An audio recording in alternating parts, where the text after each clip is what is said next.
All right, hello. Welcome to another episode of Codex Legendarium. We are back. Good to see all of you. This will be the most that my roommates have seen and heard from me over the past week in a row because I've been quarantined in my room. It's so nice to have human interaction. Anyway, let me see. Remember what Justin always says. Okay. Welcome. Let's see. We've got games on Wednesdays and Thursdays also that Justin runs. He couldn't be here today again, but he is with us in our hearts. We have a link tree, which should be showing up in the chat at some point when Nightbot gets to it. It has all of our socials and everything on it, our Discord and stuff, and it also has our Tiltify link where we raise money for Color of Change. I think I remembered all the stuff that Justin usually says. Etsy shops. I run an Etsy shop called The Cozy Corvideer, TheCozyCorvideer, and that's on Etsy. But I've got a website coming soon. All right. And I think that brings us to our recap.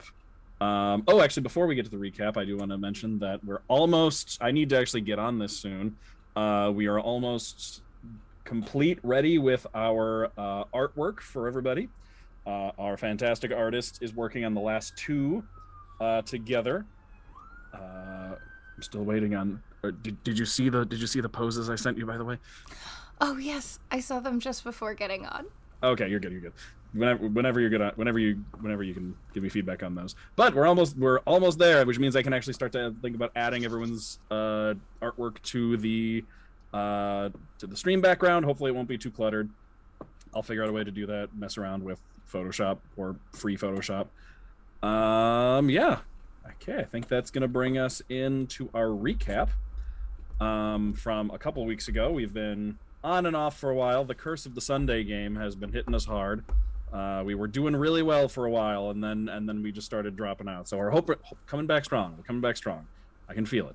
I know I said that last time, but we're coming back strong. So last time the party left Sveruk, said goodbye. They got everything set up. We went over what they did in their downtime as they got the ship set up with sails and everything, and they all got, say goodbye to everybody. They got to see the ship and what was done to it. Monty had worked with some of the with the people who were retrofitting the ship and added in some extra stuff for everybody, like their own kind of work rooms and stuff. Whether or not you want to use that as your bedroom is kind of up to you. I assume that Galina and Tedros with like the office and workshop respectively, and like the three of you probably have the most bedroom ready. Well, and Prince.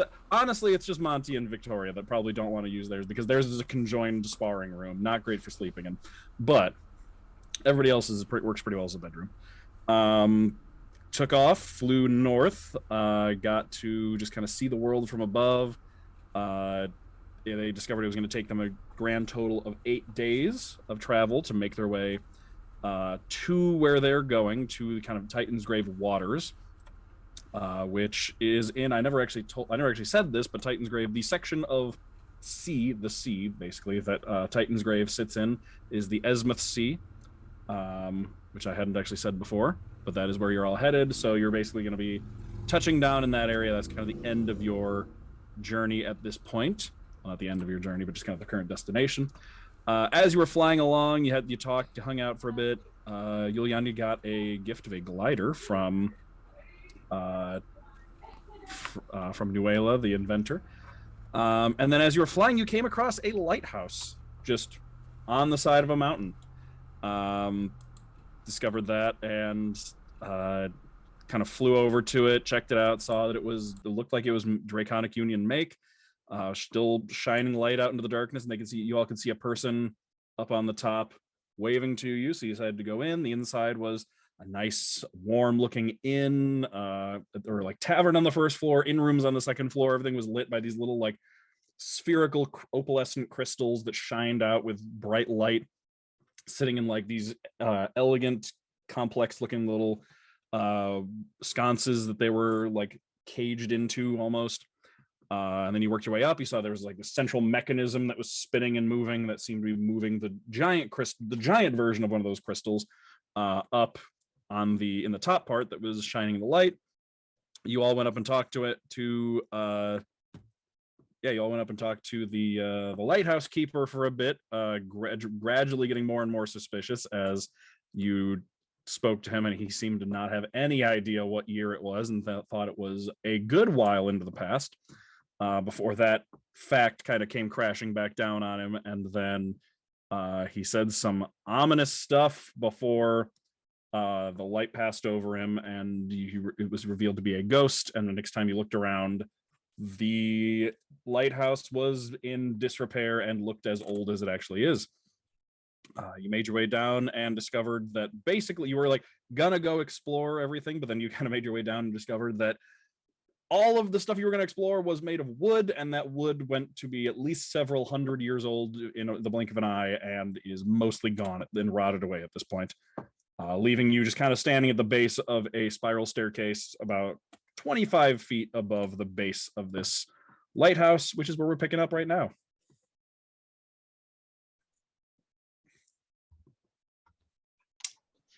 Okay. So this could be better. This could be better.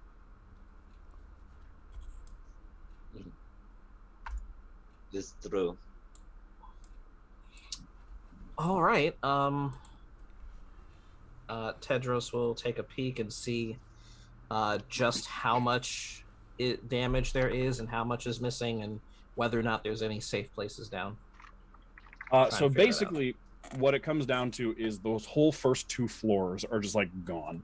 It's pretty much, you've got the building itself is like an outer shell, and it had like the first 2 floors built up inside of it. Those 2 floors are just entirely gone and rotted away. So the 25-foot drop, it's like the staircases stop, and then it's a 25-foot drop to basically like the foundation. Okay, but there is like a solid foundation underneath. Yeah, it's okay. Like the base of the tower. It's like it is draconic, the same like draconic union material. Forms the very base. Looks like the floor was set up a little bit from that. Maybe had like a crawl space underneath or something. But yeah, it is complete. Okay. It is basically solid. Like what you'd be landing on is solid. It wouldn't like drop you off the side of the mountain or something. Okay, that was. Yes. Okay. Yeah. Yes. What's the wall situation like? How do you mean? Like, what does it look like? What is it made of? Yeah.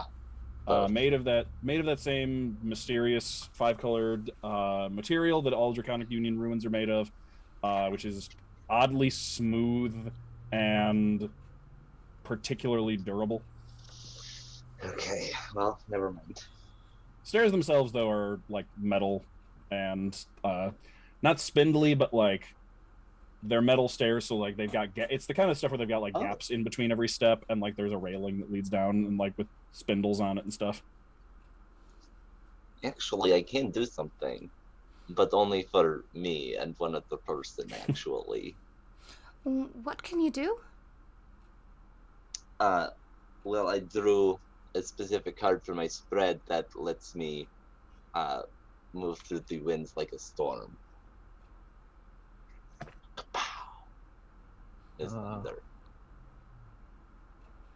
I can fall slowly. What do you mean slowly?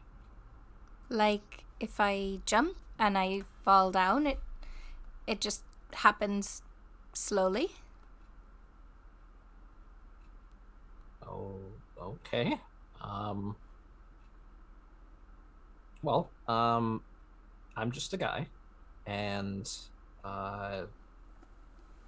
Viktoria, you've got wings, so. That is true.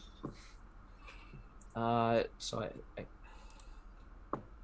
I will be the one. Oh yes, of course. Okay. It's going to be fun. I'm gonna throw up the Knight of Swords and cast Thunderstep. Ooh, okay, nice.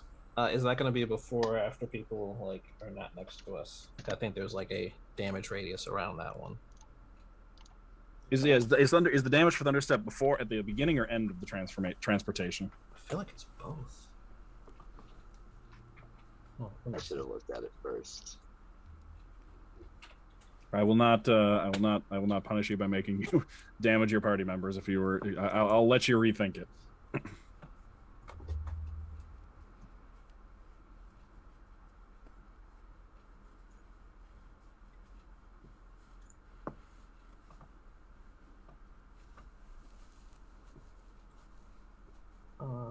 Okay, it's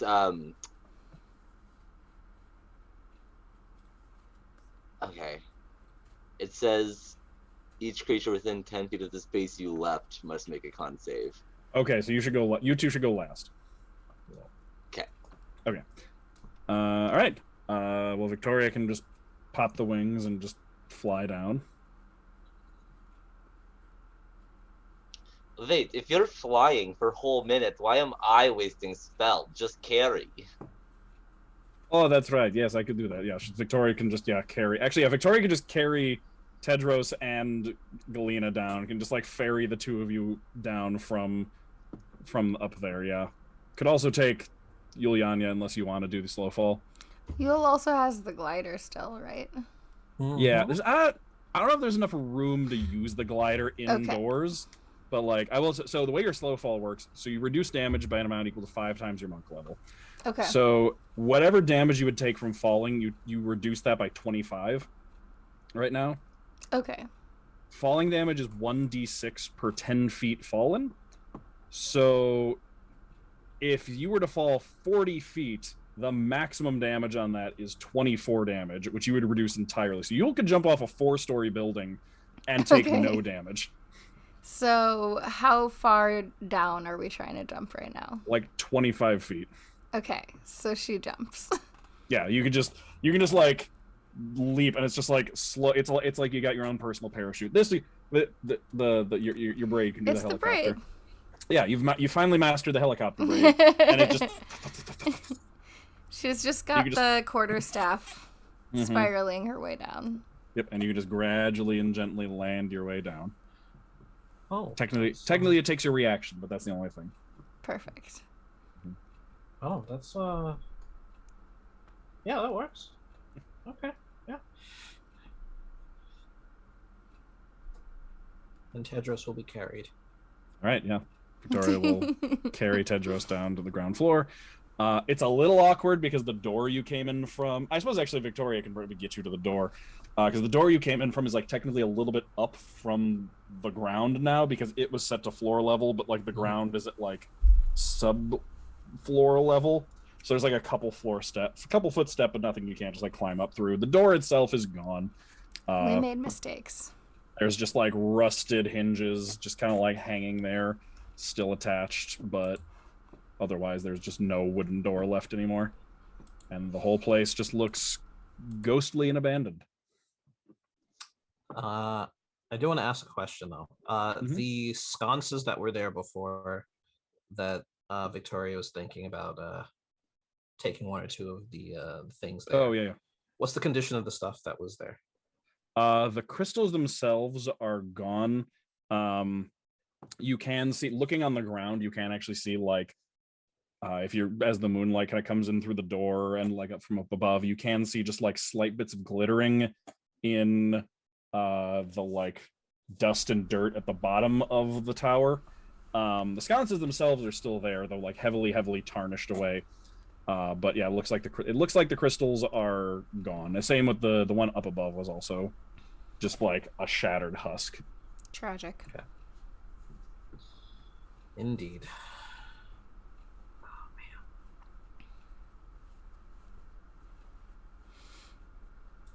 All right. Well, that's not going to give me nightmares tonight. I'll be fine. Well, do we still want to stay here tonight? No. There's not much here to stay in. I mean, stay in the ship, but like, yes. do we want to keep it docked here? I guess is my question. I mean, I suppose we all should just rest. But don't ships just like always move? Not necessarily. I guess it depends on what Monty wants to do. True. I mean, I know the sooner we get there, the better.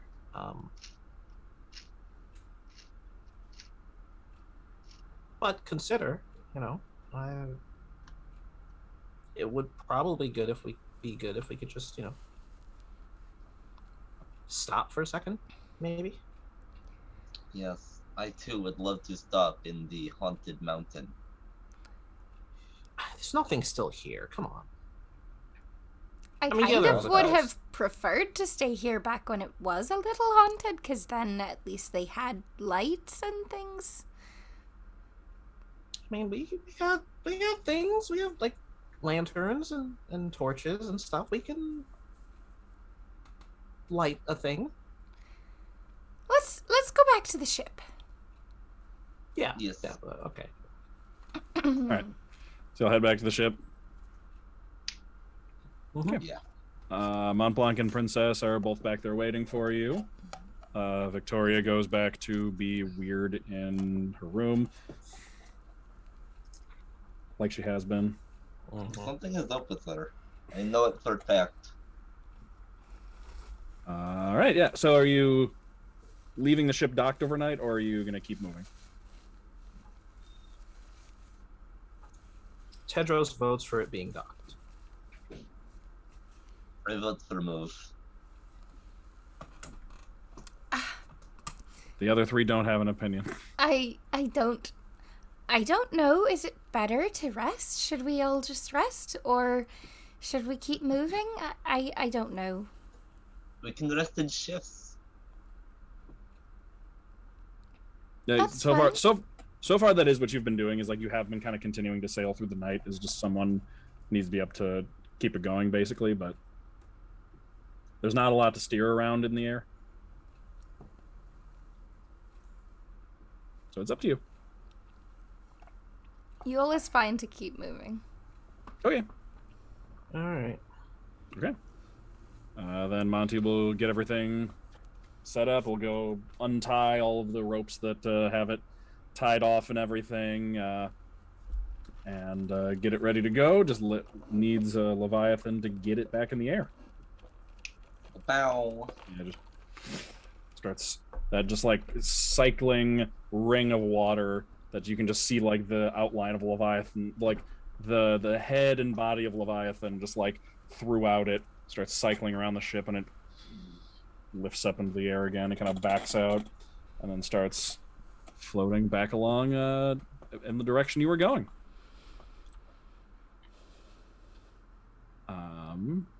So yeah, that leaves you. It was pretty late at night when you stopped. You kind of were already getting in the direction of bedtime when Viktoria saw the light coming up. So you're all pretty. It's the end of the day. I'm gonna go Tedros, to bed. Tedros, if you're tired, you can go to bed. I could stay up. Yeah, I will. It's just, I guess it might sound weird, but I'm not scared of ghosts. And I'm not really scared of, old things. I'm used to them. So it's I just, it would have been nice to poke around a little bit before I went to sleep, but I understand. I thought we were going to be able to explore quite a bit more of it than we did. But sometimes things just don't happen the way you want them to. And you still have to keep moving. this is true. Are we still talking about me, though? I thought so. Okay. What else would we be talking about? Well, sometimes people want to talk about other things, things that are happening to them, things that they're thinking about, and they don't feel comfortable coming out and saying that originally, and so they kind of like to work into it. I was talking about the mountain thing, but Yeah, I don't know what else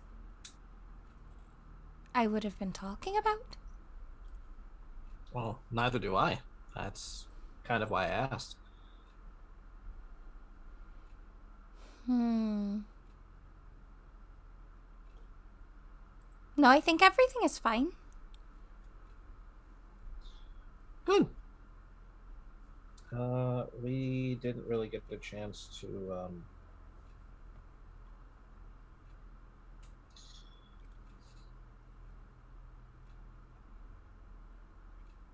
we didn't get a chance to like look at everything. But there's a lot that lighthouse means for everything. We used to have a world full of stuff like that, and it's just Gone. well, not all of it. Yeah, we keep finding things loosely related to it. I mean, I don't know how loosely I'd say it's related, since it's all Draconic Union. If I learn nothing else about them, I want to know how they managed to make whatever it is they did to this to make it what it is. That centuries, maybe even millennia, I don't know how far back it all goes, but for it to all still be here is... But that really wasn't still here, was it? It was a projection. It was an image of what it once was, but that wasn't real. Well, think about it like this. Let's say, instead of it being a couple hundred or a couple thousand years old, maybe it's just a couple decades old. The wood floors, the furniture, all that stuff would still have to be replaced. Even if you've got some really good wood furniture, it wears away after a time. And I don't want to judge it by the parts that would have changed, perhaps in a lifetime.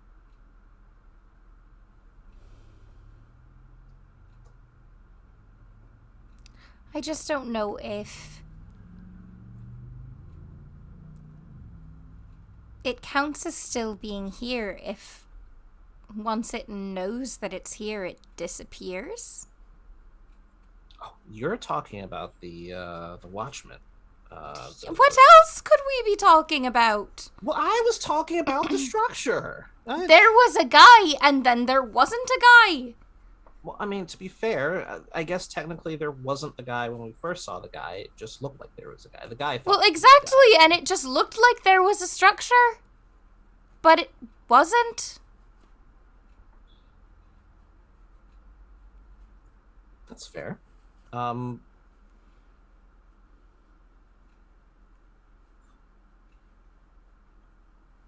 don't think Somebody it was that get bad, you though. to a fucking philosophy department stat. I don't think it was that bad, though. I mean, it was a memory, and like we got to see a memory of a place, and I think that's kind of cool. Yeah. It was cool, but in the end, it's still just gone and forgotten. Only 2 people even spoke the same language. Well, I will say, to be fair, it could be 3. It could be all 6 of us. There are plenty of other people who speak Draconic. I learned it from somewhere. Yes, but we don't. And we were there, and I still have no idea what just happened.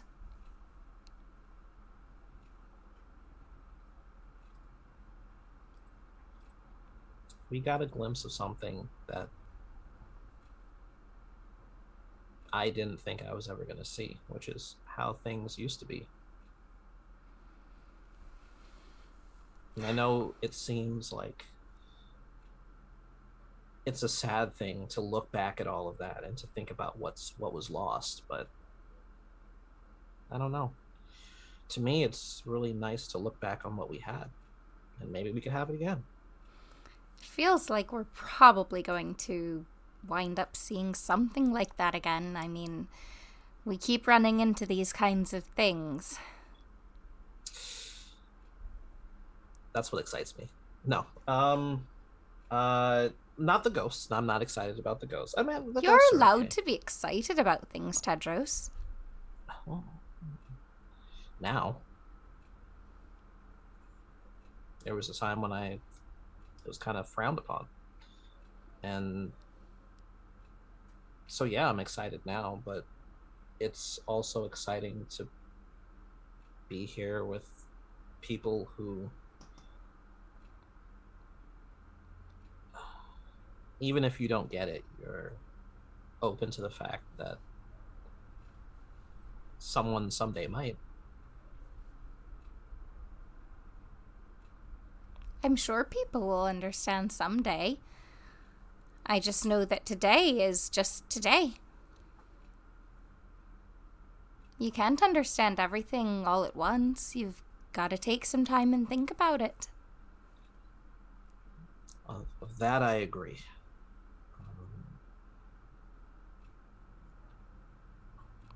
But I think you should get some sleep.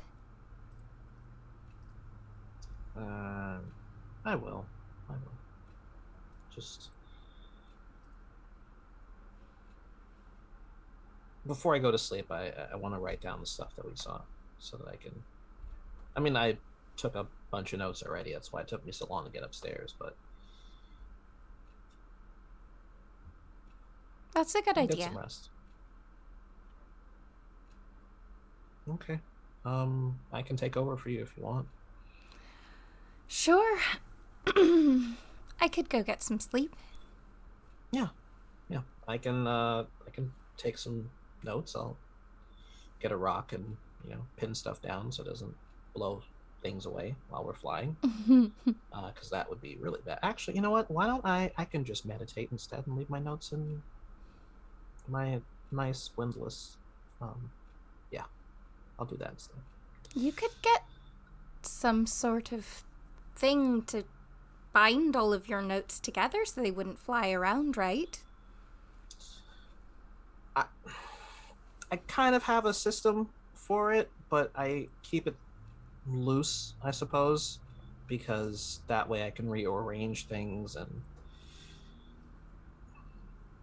it's like a system. Sometimes, like, I don't know, maybe I would want to like tack them to a wall and like maybe even get some string and tie it together to see how things connect to each other. Say no more. Whatever floats your boat. Well, I think right now what floats my boat is Leviathan. Whatever pins your notes. Whatever pin. Oh yeah, that worked. Okay. All right. I'm gonna get some sleep, I think. You're gonna get some sleep. I thought you were watching the boat. I am watching the boat. Okay. You're getting some sleep. Can I get some sleep? You can get some sleep. You're doing okay? I'm doing all right. Okay. Take care of yourself, Tedros. I will. Yule's gonna turn around and teeter off toward her room. Okay. All right. So Yule goes to bed. Does Galina go to bed? When Galina gets to her room, she starts journaling. And it's just gonna Journaling? take Journaling. I mean, is part of bedtime routine is you journal to get all of your you of course you're journaling.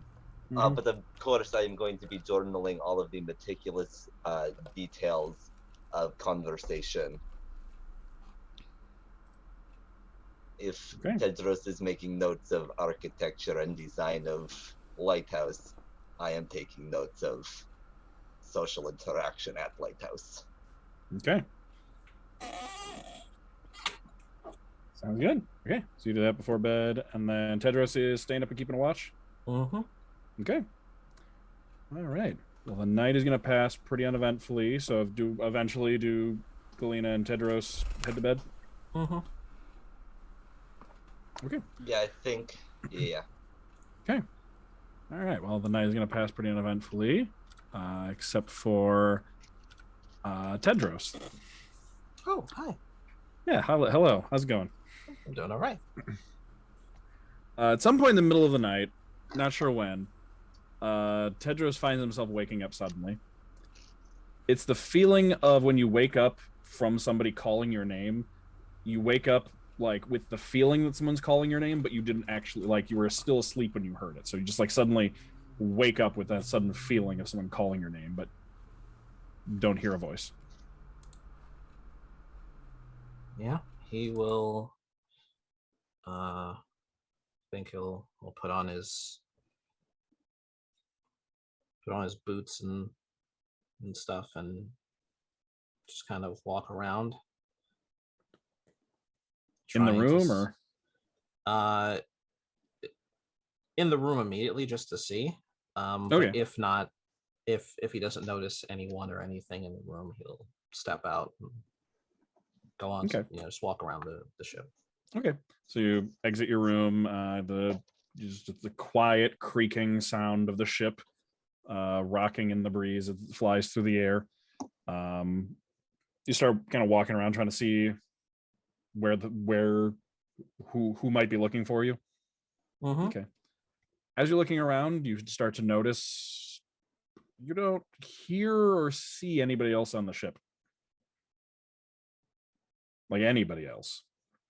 Like even if you make your way up to the above deck, like there's no one in the steering chamber.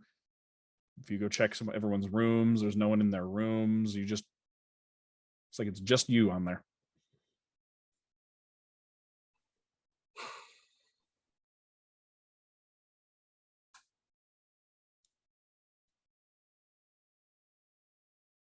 I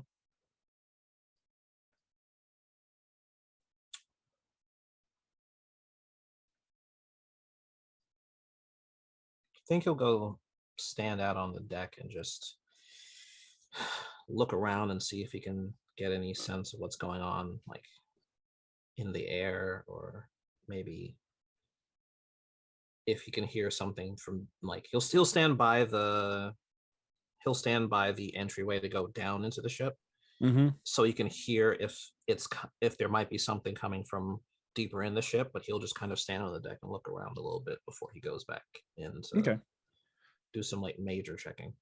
Okay. While you're standing on the deck of the ship, you also notice it takes you a second because it's hard to notice the absence of something if you're not looking for it.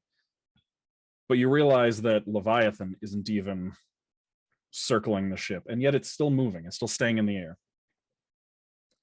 And as you're standing on the deck, you notice that also it's hard to miss. The moon is directly in front of you, like the ship is pointed at like the moon, which doesn't seem like it should be right. And it's just way too big in the sky, just completely like dominating the sky in front of you.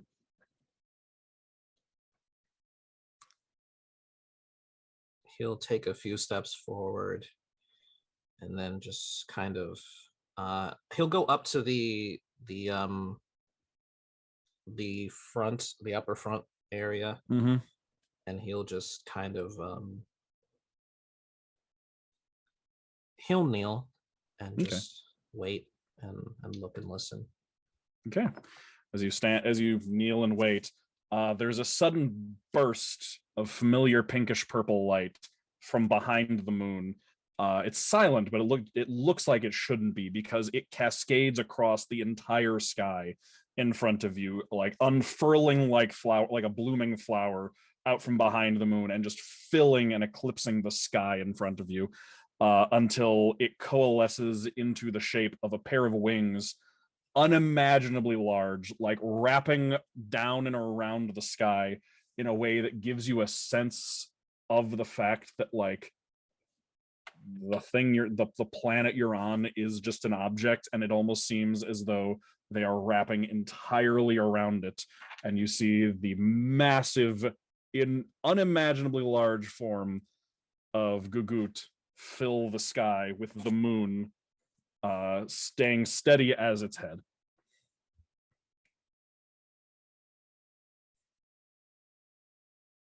And Tedros asks in Celestial,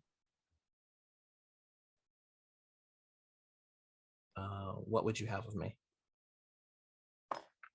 As you ask that, the wings rear back and then beat. And as they do, everything kind of shifts around you, and you feel yourself like, you don't stumble so much, but the ship is suddenly gone from beneath you, but you don't start falling. And you actually see that as Gugut's wings beat once, twice, 3 times, repeatedly, the world beneath you seems to just blur past underneath, as though you're standing still and the world itself is spinning under you. And as that happens and it kind of works its way backwards, you can see you're actually moving. The world itself is spinning towards Gugut, so it's almost like you are moving backwards until you find yourself in the air looking down over, which it takes you a second to recognize, but you would recognize the stone sea and the elemental magnifier sitting there in the stone sea. And as you recognize it, you find yourself kind of just drifting downward towards it. You get to the roof and just kind of pass right through it, drifting through the walls and the floor and the ceiling and everything, until you find yourself in the main chamber, the main chamber where you fought the troll, where everyone killed Canro. The very large domed chamber with the 4 symbols, or with the 4 carvings of the elemental creatures that resemble Leviathan and Terrence, I think is his name. And as well as you can see the carving of what looks like a man laid out on the floor in dark robes, kind of curled around the floor with a head like a blazing comet. And as you look up, you remember there are words inscribed on the walls around you. One in primordial, one in like one row in primordial, one row in draconic. And the ones in draconic seemed almost like glow, like they're highlighted to your eyes. And as you look at them and read them again, the first one says, "So that the Leviathan in its slumbering depths may remain undisturbed as we protect the shores and coast from towering tidal waves and the cold might of the sea." And as you're reading that, the carving seems to move and undulate of Leviathan, just kind of flowing back and forth. You can almost just hear the distant crashing of waves. And as you move on and read the next one, "So that the phoenix may remain at roost in a quiet smolder as we calm the fires that threaten to burn the land and scorch the earth." And the large flaming bird seems to just kind of shake a little bit and stretch its wings out near the distant roaring of fire. "So that the tempest may play across the sky, riding the squalls and gusts of the air as we maintain the border between land and sky to keep the storms and winds from crashing down." And what looks just like a massive gray serpent covered in wings and wreathed in clouds just kind of twists and moves through the air in a very different. It and Leviathan are both serpentine, but they move differently. Leviathan is more smooth in its movement, whereas this one, the wings kind of flare and it sort of seems to move almost like a kite, just kind of like billowed and blown by the wind around, less like it's pushing its way through something and more just like it's being moved by the winds around it. And then the last one, "So that the great Zaratan, deep in the bones of the land, may lay dormant as we still the trembling of shaking earth and calm the scorching wrath of angry mountaintops." And as that big giant turtle, Terrence, just kind of shakes and moves a little bit, like almost like a dog shaking off, and just little bits of rock and dirt shake off of it, and you can just hear the distant rumbling sounds of the earth. And that brings you to the last bit, the one in the middle. "We create this place to harness the power of the lesser spirits so that the elders may rest. By the wisdom of Sekhun the Traveler, we empower this place to change the world for the better and protect all those in it." And when your eyes pass over that last part, particularly the name Sekhun the Traveler, the etching on the floor of the man seems to take shape and move almost like the other ones were, but this one seems to it's almost like a trick of perspective, where as you kind of move around it, it gains dimension and shape, and you can see what looks like an actual, instead of a carving, an actual man of a colossal size laying down on the ground, who starts to stand up and reaches a hand out that kind of like cradles you in it as he starts to stand up, just getting bigger and bigger and bigger. And you find yourself lifted up out of the building, out of the tundra, and out of the sky, until you find yourself floating in the black starry void with Sekun standing in front of you. His body is enormous, standing in space with the planet down below. Similar size. His skin is like black marble, like with like veins of other colors running through it. Clad in black robes that make him just sort of seem like his body is visible more like a silhouette than anything else, as it blends in with the night sky and kind of just blocks out the stars. So his body looks more just like a gap in the stars than anything else. While his head is a blazing silver shooting star that creates a strange sense of motion. When you look at his head, it seems like it's moving, and you get this strange sense of almost vertigo, as if you're looking at something that's moving, but you kind of like look at the greater rest of him, he's standing still. And Sekun, the traveler, sort of gives you like a little bow, as though an introduction. Tedros gives a bow as well. You see those wings unfurl out from behind the moon in its place as well, and Gugut joins the two of you. And Gugut sits patiently and looks at you, and then looks at the planet down below. And both of them sit as if waiting for something. And you're struck by their spacing as they kind of sit. It seems like it almost seems like you're sitting in a circle, the three of you, but the spacing is off. It's not completely even. It's as though they're leaving space for others. And they look at Tedros one more time before your eyes open, and you're looking at the ceiling of your room in the ship.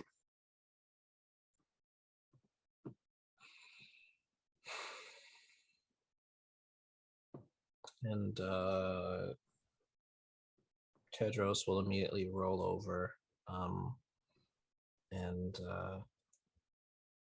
take out a fresh piece of paper and start making some minor notes about what he thinks is the second god in the pantheon, along with Gugu. Okay.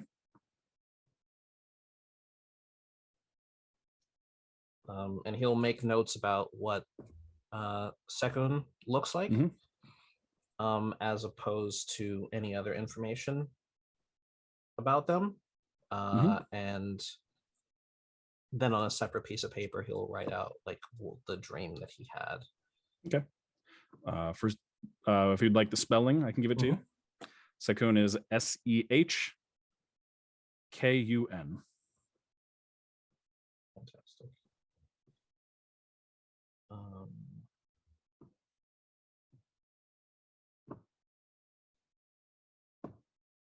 Okay. And I guess he'll add some more notes about what he thinks the another one might be, given this. Or he takes out an old note. Because originally Tedros considered that if a deity to the moon existed, then one to the sun existed. But now he's like kind of like, okay, so that part is correct. But he's not sure about, like, now there's a comet. Does that mean that there are others? And just writing stuff down. Okay. Theory crafting. Some theory crafting. He'll probably spend about a half hour at it, and then check to see what time it is actually. Still the dead of night. Okay. Then he'll say a quick prayer, and then he'll go back to sleep. Okay.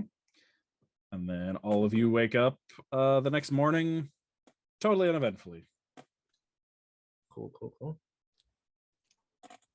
Love that for us. Love an uneventful sleep. Unless you have a dream where you visit space. Unless you have a dream. Yeah, that seems like so much to do. Frankly, I'd rather just be asleep. You can't, like, You couldn't come to me with a vision while I'm like already doing something. You had to come on my downtime. Come on, man. Just sounds like the Croak Dream in Adventure Time. The Cosmic Owl. Mm. Watch that then. I will say that when Tedros goes to sleep, he will, after he wakes up from being asleep, I should say, he will spend some time. He will spend some time praying and adjusting the spells that he has available for the day. Okay. So I forgot that I need to prepare a slightly different spell than one of the ones I have. But he will test. He has a spell that he wants to test out, but then there's another one that he hasn't used so far that he will make use of now, which is, as soon as I know what's. There we go. And he will. So he has like a collection of like little things. Like there's like a small, like beak that he has, and some feathers, and like a couple of talons. And he'll kind of arrange them in a circular pattern. Like the feathers will usually go in a circular pattern, and he'll place the items inside. And then he will, first thing in the morning, after he's finished his prayers, he'll cast augury. Ooh, okay. And he will.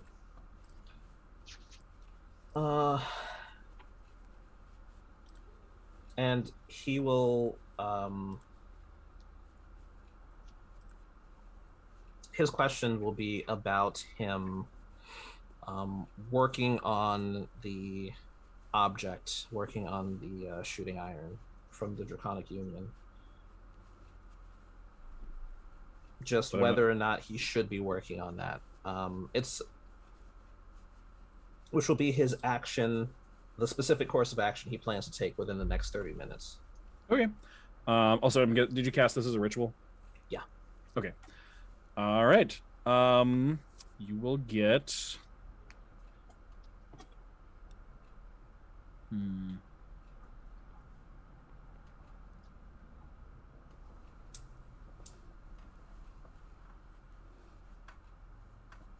gonna go with wheel. All right. It's. I will tell you this. Whatever you're using to determine that. I don't know exactly what you're using to determine. I'm assuming you like pick certain points on the circle that are. What is like. So the casting of the spell is basically like it is a very ritual fortune tellery, where you do use some sort of divining tool. So there is something that gives you a visual or otherwise indication of the results. Wheel, woe, wheel, and woe, and nothing. I suppose nothing, which means nothing happens. So what does Tedros's augury spell look like for that? So he has the feathers are kind of the boundary for the interior. And there is the claws would be the woe. Okay. And the there's like and the beak is the wheel. And he kind of, it's kind of like a comparison. So there's like a small, almost like a little quarter-sized illumination of moonlight, and then based on the shadows that casts, like, so it's I'm trying to explain this. There's like inside the ring of feathers, there's a small like circle of moonlight that kind of appears briefly. And based on the shadow that it casts against the beak and the talons, he's like, okay, it's this one or it's this one. So like whichever one casts a shadow from the light, basically. Yeah. Okay. So then you can see the light forms, and you can see there's a brief moment where a shadow does appear for both of them. But then the woe one kind of flickers and it switches over to wheel. Which basically you could interpret as more or less good, or as basically good, but it also kind of depends on what you do with it. Like it's left in flux as like there's an indeterminate part of it. Like there's a part that there's a free will element, which is yours. All right. Okay. All right. Okay, I got this. And Tedros will head off and go find other people and have breakfast for about the next once he finishes for the next like maybe 20 or so minutes, and then he'll head back to go do stuff. But he'll go look for whoever's up and awake. And okay. Is Yulyanya still waking up with the dawn? Yeah, I'd say ever since like starting to ask Galina about the cards, she's been waking up and like not only doing her gymnastic practice but also like pulling out her playing cards and doing like like just mimicking Galina, whether she understands it or not. I'm sorry, we have a photo bomber. Oh, it's perfectly fine. It's welcome even. Is Galina the one who's been doing the cooking on the ship? Oh yes, of course. Do you think Viktoria is cooking? You get too much. Okay. So then, yeah, you can all go ahead and get breakfast. Cadence is there. He's on the ship. I keep forgetting to mention him, but he's kind of just been like, I'll say basically Cadence's entire interaction with the ship so up to this point has been like hiding in whatever room he's in, and every time you've seen him, he's had a hand on like a railing or a wall or a doorway. Like he has been just hanging on to something constantly since he's been on the ship, as if he's waiting for it to just like flip upside down and just send him careening off of it. Galina makes sure to give him only very light foods, like nothing that will sit in his tummy too heavy. Like a broth that is like so barely a broth, it's mostly water, Thank you. Appreciate it. No worries. You feel better. Yep. I'll feel better when we're in water or on the ground, one of the two. Ugh, I love the water. If Yule ever hears him like practicing at all, she would definitely join in. Fantastic. Yeah, he probably would, like once he can calm down a little bit, he'd find a place where there was like not like a railing or a support beam. Like, he'd find one of the places in the below decks where there's like a support beam, so he could pull a chair right up to it and like cross his legs around it, so his hands are free, so he can play. So he's still like hanging on, but he's like his hands are free and he can play. She would probably teach him how to like grab spare rope and like attach himself to beams around the ship. Get like a climbing harness for him set up. Oh, that feels so much better. Oh, you just see like the tension as soon as it's like finished tied off and everything, and like you can show him how well tied off it is. It's like the tension just leaves and he just relaxes and just like melts into the nearest seat. It's like, oh, I don't know why, but I'm so afraid I'm just gonna fall off even when I'm below decks. I don't know what it is. Well, this is how we practice really scary stunts in the circus. That makes sense. This does feel very safe. You don't have to worry. That knot will always catch your fall. That's good. You know from experience? Oh, absolutely. I jump off of things all the time. Oh, how about that?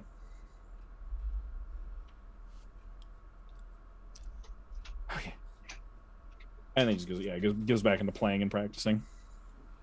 She would play with him for a little bit, but if there was food to be ready at all, she would end up wandering off for food. Makes sense. All right. Is anybody else doing anything in particular during the day today? I think Galina's just still working on her like ledger and things. Okay. She's also probably like every once in a while like pestering Monty about like ship upkeep costs and stuff. Just so she could get like a good understanding, so she could start budgeting for it. Okay. Classic Galina things. Oh yeah. In fact, I do have between bothering Monty and just like figuring out how much things cost, I can give you something. I have a lot here, but great. I have a spreadsheet ready for it. Fantastic. I have tables ready for you, so I'll copy and paste those over probably after the session. But nice. I'll tell you, the biggest cost right now for you is new sales. If you need them, are going to be 150 gold. Okay. Because they're normally run about 100, but just because your ship is kind of weird and you need you basically need to cut apart some stock sales. You basically need custom ones for the ship that in order to fit its weird shape. So you kind of need to up the price on that. I can give you costs for hiring crew at some point if you ever want to do that. For both untrained, trained, and specialists. Specialists are people who are actually capable of making trained skill checks, basically, or not skill, specialized skill checks. So a ship doctor would count as a specialist, for example. Okay. Whereas Maybe a just trained the general for now. Yeah. Okay. So untrained sailors, which are basically just they're capable of following directions, pulling rope and swabbing decks, are 2 silver a day. Whereas trained, experienced ones are 4 silver a day. Is the going pay rate. And the specialists are 2 gold a day. Okay. Food is kind of straight out of this one's straight out of the player's handbook. I've got cost per person per day. It really comes down to you've got the lifestyle thing. You've got squalid, poor, modest, comfortable, wealthy, and aristocratic levels of food. And those are all basically in the player's handbook. I have them here right here as well. If you want them, I can just give them to you now, unless you want to pull them up. No, it's fine. I can just pull them up. Okay. I think it's squalid is 3 copper a day, all the way up to aristocratic is 2 gold a day minimum per person. Yeah. So modest, which is the middling one, is about 3 silver a day, and then you've got comfortable and wealthy, which are above that. I've got all the trade goods here. I also went through and I also have the cost per cup, bottle, gallon, and barrel of several different types of alcohol. Fantastic. All the way down from ale, which is the cheapest, through fine whiskey, which is the most expensive, which gets up to 5,000 gold a barrel. It's almost like that in Galina's big book of how can we make money, delivery is on there. Mm-hmm. We've got a flying fucking ship. Yeah. And I know 5,000 gold seems like a lot, but it's literally I did the math, and it's that is 25 gold a bottle. If I'm based on the math on how I did the bottle, it's a bottle is about I'm basically figuring a bottle is a little under a quart, basically, and a gallon. So it's a quarter gallon, or a fifth of a gallon for a bottle. So then 5 bottles worth is a gallon, which is 125 gold, and then a barrel is 40 gallons worth. So then 40 gallons of fine whiskey would in fact get you price wise up to 5,000 gold. Nice. Yeah. Cost for, you'd have to look this one up. Cost for ballistas and ballista bolts, but I can get those for you once you get somewhere where you could buy them. And then repair, basically the rules I'm going to go, repair for a ship has 2 different rule sets depending on which book you look at. Okay. I've merged the 2 of them. So basically I've merged them to there's rules for patching and rules for docking and long-term repairing. I can go over them in more detail once it becomes an issue, but basically what it comes down to is patching at sea gives you temporary hit points for the ship, not actual hit points for the ship, because you're patching it, you're not actually sawing stuff out and replacing it. Basically you can patch 10 hit points a workday. If you ever reach 0 hit points, you can get it to functionality by patching it, but it's still it's going to be an issue. And it requires materials each equal to 5 gold per hit point you want to patch. So repairing a ship is expensive. Yeah. And then docking and repairing a ship, that's extensive repairs. You basically drop it off at a private port, or if you were to have a stronghold or something, you would be able to do it there. Paying shipwright and their workers repair a ship will restore 15 hit points a day and cost 20 gold per hit point, resulting in a cost of 300 gold a day. Half of that cost is parts. So if you have access to a crew that you're already paying and like you can fix it, then it would be 10 gold per hit point, and 100, which would be 150 per day. So yeah, and that'll basically, that is the one that can get it like back to being good as new. That is mostly for if you were to want to do like ship to ship combat, which who knows? I'm ready for it. We just might. Okay.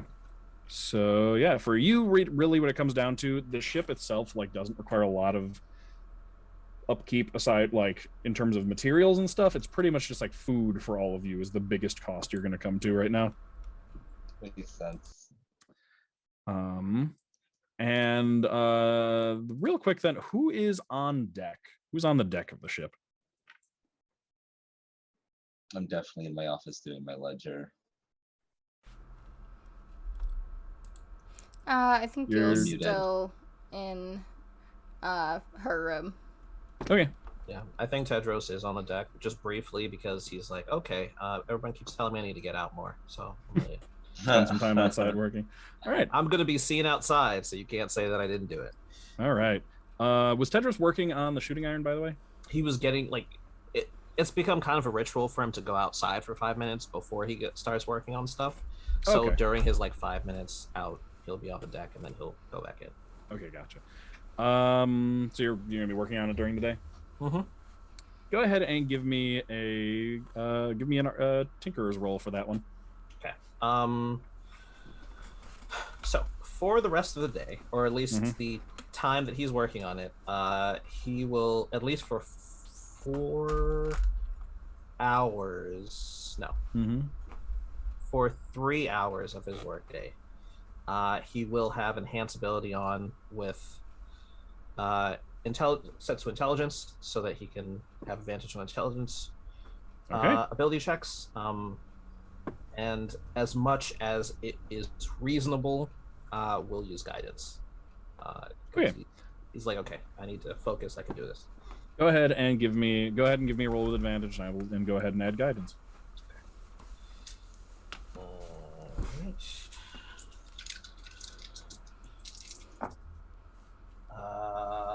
Okay, I'll take that. I probably have a modifier.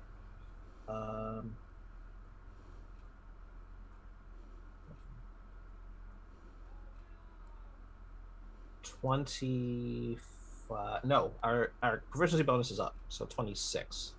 Ooh, okay. Because Tedros had made progress prior to getting the designs for it, and got the designs and was working on it a little bit before. And you made some progress during the trip, but but not a lot. Okay. For this day, actually, give me one more. And same. It's within that. It's within those hours, so advantage and the guidance as well. Okay. I'm not expecting it to be anywhere near that good because one of those rolls is 19. Ooh. Which helps. So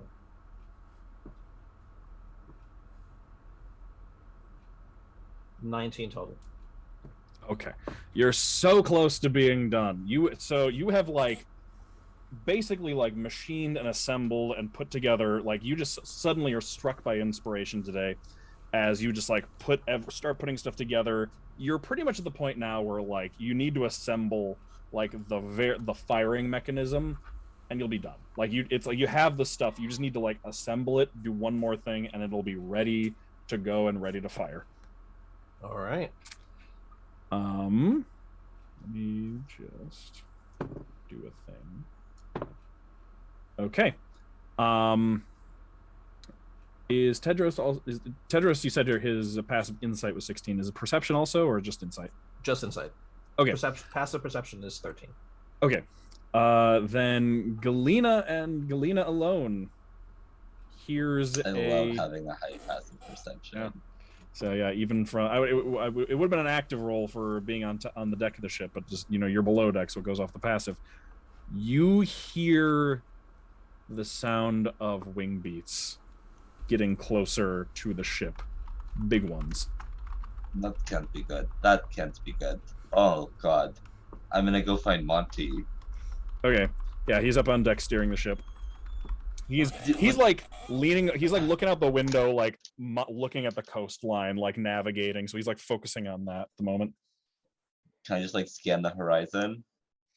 Yes. And as you scan the horizon, you can see a pretty large. What is it? Is he large size? So like horse-sized reptilian creature with sandy brown leathery skin, a scaly skin, just flapping its way towards the ship, like beelining towards you. It's got like a wide cobra-like neck and big leathery wings with like reptilian hands at the end of each wing, like a bat.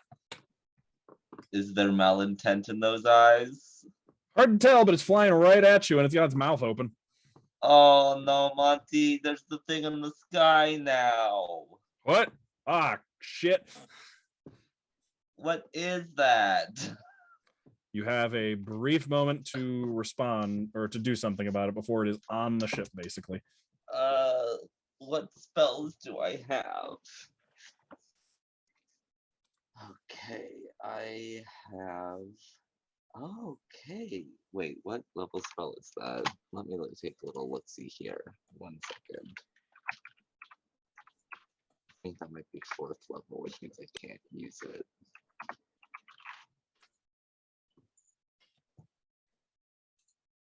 It is 4th level, which means I cannot use it. Anything else?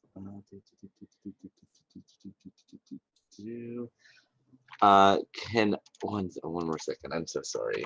I'm gonna do a thing, and it might be good, but it also might not be good. I'm gonna wait until it's 30 feet out. Okay.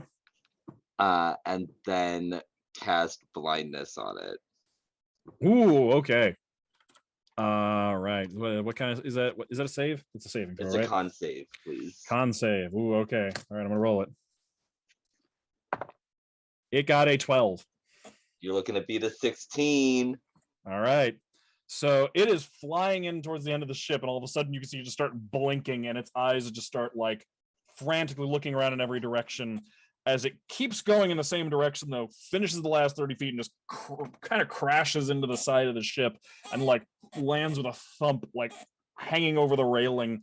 Tedros, you can see just like the belly of some reptilian creature as its back legs are just like scraping at the side of the ship, trying to get purchase and like climb its way on board. Yulyanya, you can just feel this thud and just like hear this like and just like scraping noise on the side of the ship. Yeah, he'll pick up his shield, and he'll rush up on deck. Okay. As you rush up on deck, you can see Galina. You can also see that as this thing like lands on the side of the ship and is clawing its way up, you can see that this thing is not doing well. It looks like a reptile. It looks like it was midway through molting, but didn't really successfully manage to. So it's just kind of got like big like husks of dead scales hanging off of it and everything.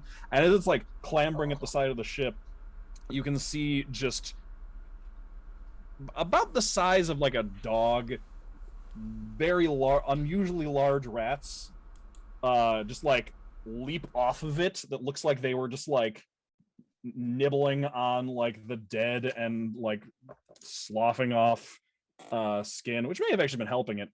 But they just like come flying off the thing as it hits the side of the ship. It looks like they got like brought along unknowingly for a ride, and a bunch of them just like start scurrying around and like running below decks. And Montblanc is like, "Ah, shit! They're heading for the food."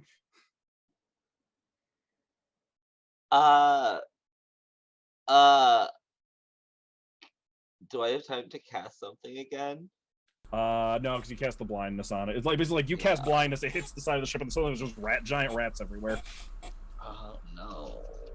What is Yulyanya doing? Yulyanya started, as soon as she started feeling the shaking, she would have got up and gathered her things and made her way up to the deck. Okay. So you and Tedros make your way up to the deck of the ship. Montblanc is actually going to run below decks, and he's going to go try and stop conveniently, Montblanc, Viktoria, and Princess are all going to run below decks and play defense on your food supply against all of the giant rats that just ended up on board. So the three of you can deal with the giant blind lizard that's now, like, clambering around on the deck. So roll initiative. Oh, that's wonderful.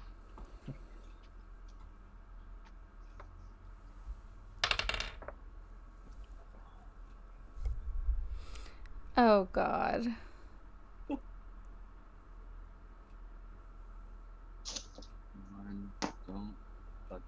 Okay. Not allowed to, oh God. Is the blank one on a d20 a 20? Blank one? If there's nothing there. Okay. Wildly unhelpful. Is there a 1 on the exact opposite side? That's a good, there you go. Yes. Then yes, that's a natural 20. God damn it. Yulyanya is very excited and ready to go. All right. You have the Danger Kitty hat on? She has her Displacer Beast hat on, and her quarterstaff is actually in her hands instead of her braid. She's ready. All right.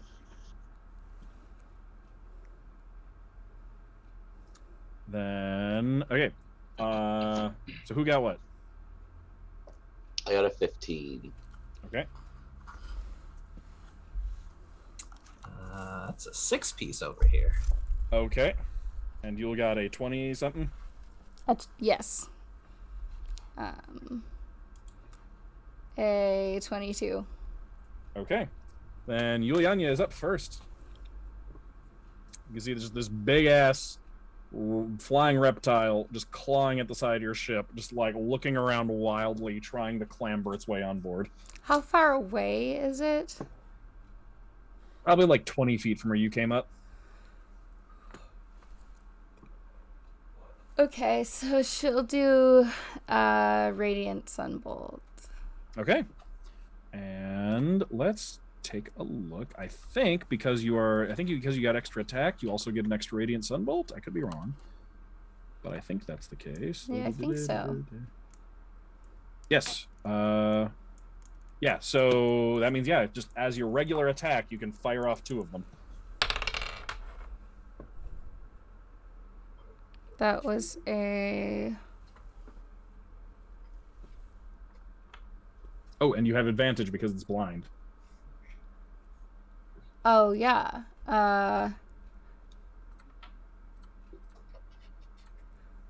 So that was a 20, not natural.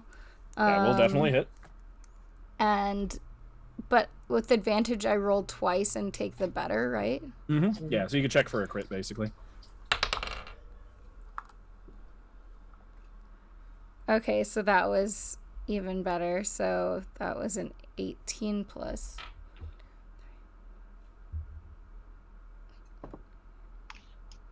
$22. Yeah, that will absolutely hit. Want to roll both attacks and then roll damage at the same time? Or do you want to do attack damage? Attack damage. Okay, go ahead and roll damage then.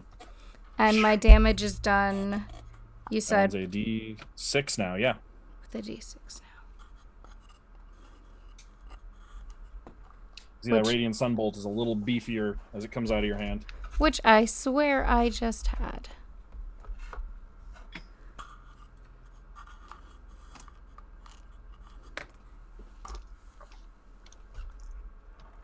And then it's Galina, and then Tedros, and then the Wyvern. Surprise, it's a Wyvern. D6, right? Yep. I got a 4.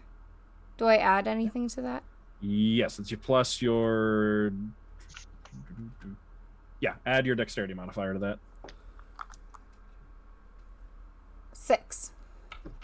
6 damage total. Okay, so yeah, Sunbolt streaks out and hits it right in the face, and it lets out a gurgle. Go ahead and roll the second one. Okay. Oof. 4.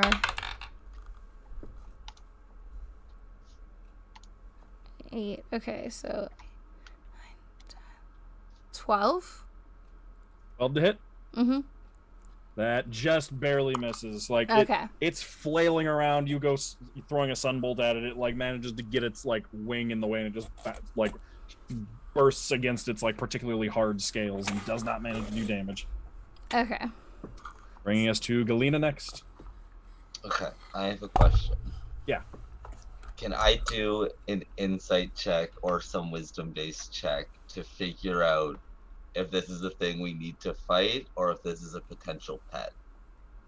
Go ahead. You'd have to use your action for that, but I would let you go ahead and roll an insight check for that. Okay, I'll use my action for that. Okay. Because frankly, that really changes the name of the game. Mm-hmm.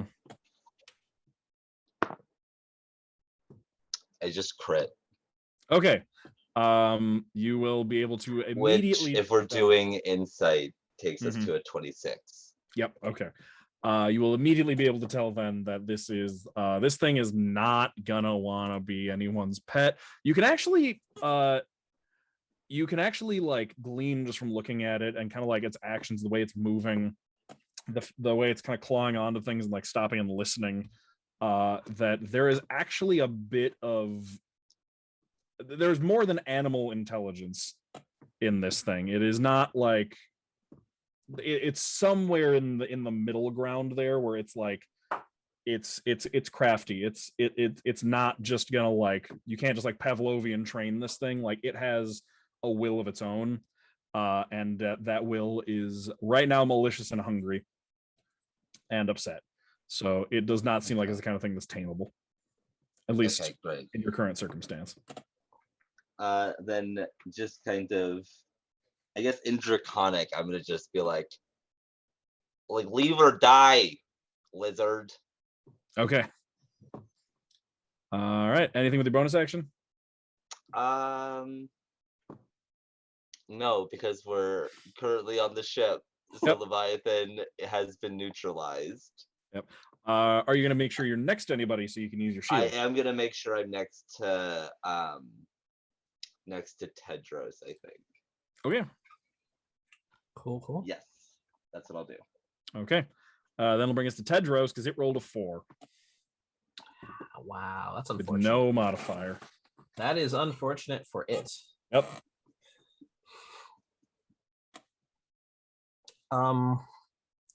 So Tedros did hear Galina say flee or die. And then he like shakes his head and says, how about fall? And he will, since I did not swap off this spell, I still have command. So he will in Draconic say, why not fall? And specifically the one word command is fall. Okay, I need to look something up real quick about command.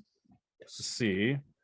It has no effect if the target is undead, if it doesn't understand your language, or if your command is directly harmful to it. Oh, the fall might be directly harmful. It has wings. I will tell you, it does not speak or understand any languages. Got it. It's not that level of. It's not quite there. It's craftier than an animal, but not quite at understanding language level. So it does not seem to understand the language, so it does not respond to the command. But that would have been devastating because it does not have a good wisdom. All right, then. We'll do it the hard way. And Tedros will just get ready for whatever's coming next. Okay. All right. Its turn. It's gonna like manage to clamber its way up onto the deck and like kind of look around. It is going to lash out with it. It's going to make its way over. It's going to get about 10 feet closer to all of you. All of its, or the 2 attacks it's going to use both have 10-foot reach, so it kind of like lashes out.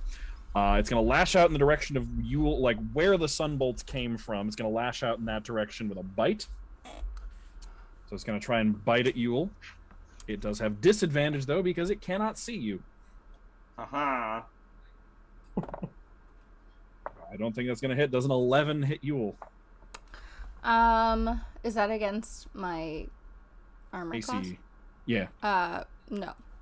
Okay, so it, like, lunges forward to bite at you, and you can, like, do, like, a braid cartwheel through the air as it, like, slams its chin into the deck right where you were a second earlier, like, snapping and biting at the air, but not catching anything.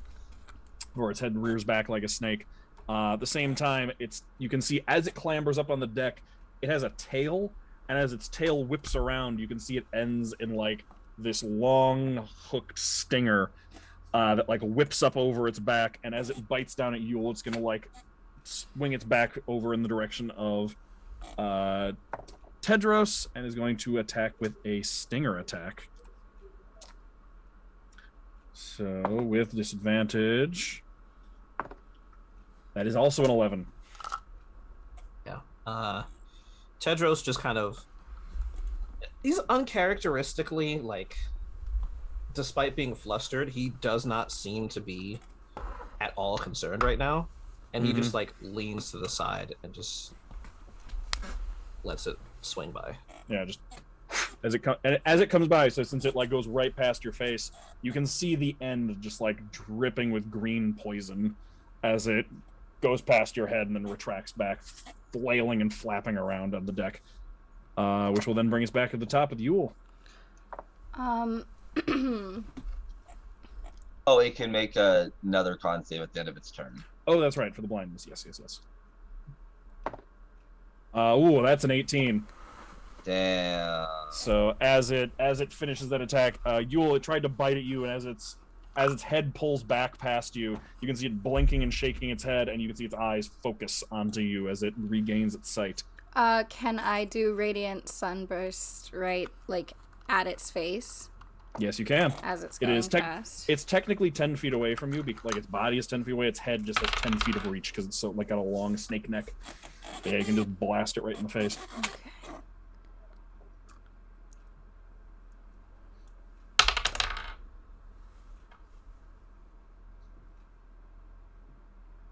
$18. That will absolutely hit. Okay, and...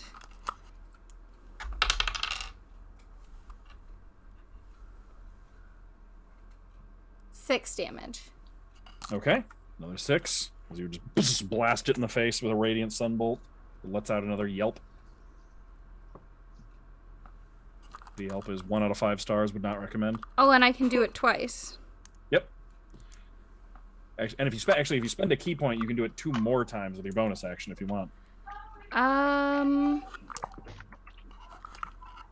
Yeah, I might as well. Okay. So then we're looking at 3 more attacks from you. Okay. So that was a nat 20. Ooh, okay. So yeah, we'd be going with the nat 20. Yeah. Do I add to it though? So the nat 20 is you take your pick. You either roll the die and double what you get on the die, or roll the die twice. Double what I got on the die, I guess. Okay, go ahead. So go ahead and roll the d6.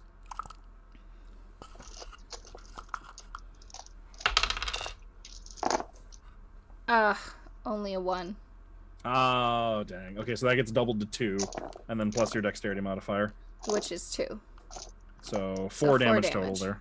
All right, so yeah, that one, you hit it in a good spot, but you didn't quite have the oomph behind it. Mm-hmm. And then 2 more attacks. Okay. Yule's just like standing there on the deck of the ship, just unloading sunbolts at this thing.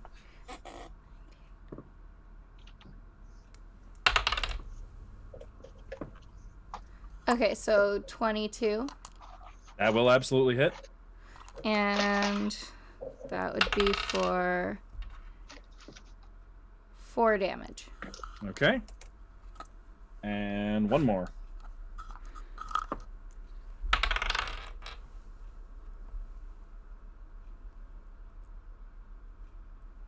Okay, another 22, unless... That'll hit. Yeah, it'll be another 22. Okay. Oh, it can see again, so these aren't at advantage anymore. Oh, gotcha. Yeah, I think you've been hitting on the first roll anyway, though. Oh, okay. You're good. You're good.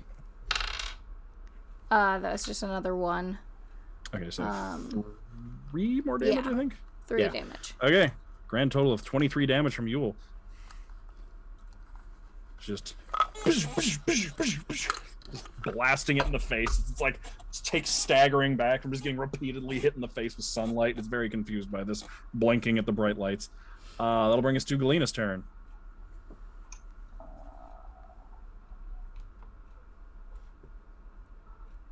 It's taken damage. Mm-hmm. I learned this spell from my dear sister, and I'm just gonna wrap a knuckle on my shield to cast Toll the Dead. Oh, okay. So yeah, you just boom, like it reverberates way more than it should. It Wisdom sounds save? a lot like it's very like crashing wave noise. Ooh, nice. And I think it's a wisdom save. Yep, which is a 14. Which is a fail, and it's taken damage, so it's 2d12 now that we're 5th level. Ah, that's good. Just the sound crashes over it, dealing necrotic damage. Ooh, nice. 7 plus 6 is 13. All right, 13 points of necrotic damage. That hurts. And like, just like kind of like shakes its head side to side from the sound. It doesn't know why that hurts. You can still run. Okay, anything else from Galina? No, because I want to. I don't know. I want to be beside whoever it's gonna stinger, you know. But I guess there's no real way to know who's gonna get stingered. Mm-hmm. So I'll just stay where I am and feel real bad if Yul's the one who gets stingered. Okay. That'll bring us to Tedros.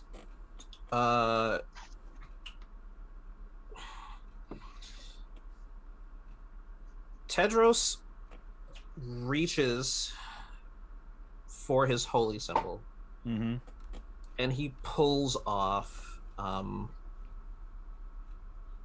like this kind of globule of like pink energy, and then he like flicks his hand down and it turns into a sickle, and he flips it up, and the sickle kind of expands out to like oversized proportions as he casts for the first time.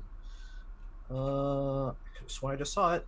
Oh no, do I not have it prepared? Never mind. Then instead he So curious what spell that was going to be. I could have sworn I just saw it. It's a second level spell. Let me make sure.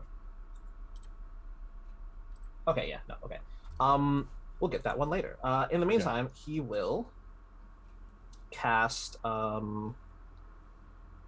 you'll see the familiar like wings kind of wrap around Yulyanya as he casts uses a bonus action to cast Shield of Faith. So her AC is up 2. Okay. And for his action, he will kind of reach his hand out in the same motion that he used before when he attacked the troll, but rather than a single set of talons, now it's 2 sets of talons that are coming out when he casts Chill Touch. Okay. I believe that's an attack roll, yeah? Yes. Go ahead and roll it. And I'm gonna hope a 21 hits. Absolutely it does, yes. Fantastic. For 10 damage. Ooh, okay. All right, that is hurting it. Yeah, there's 2 talons just sink into its shoulders, and it lets out a roar. All right, that's any bonus action. Anything else?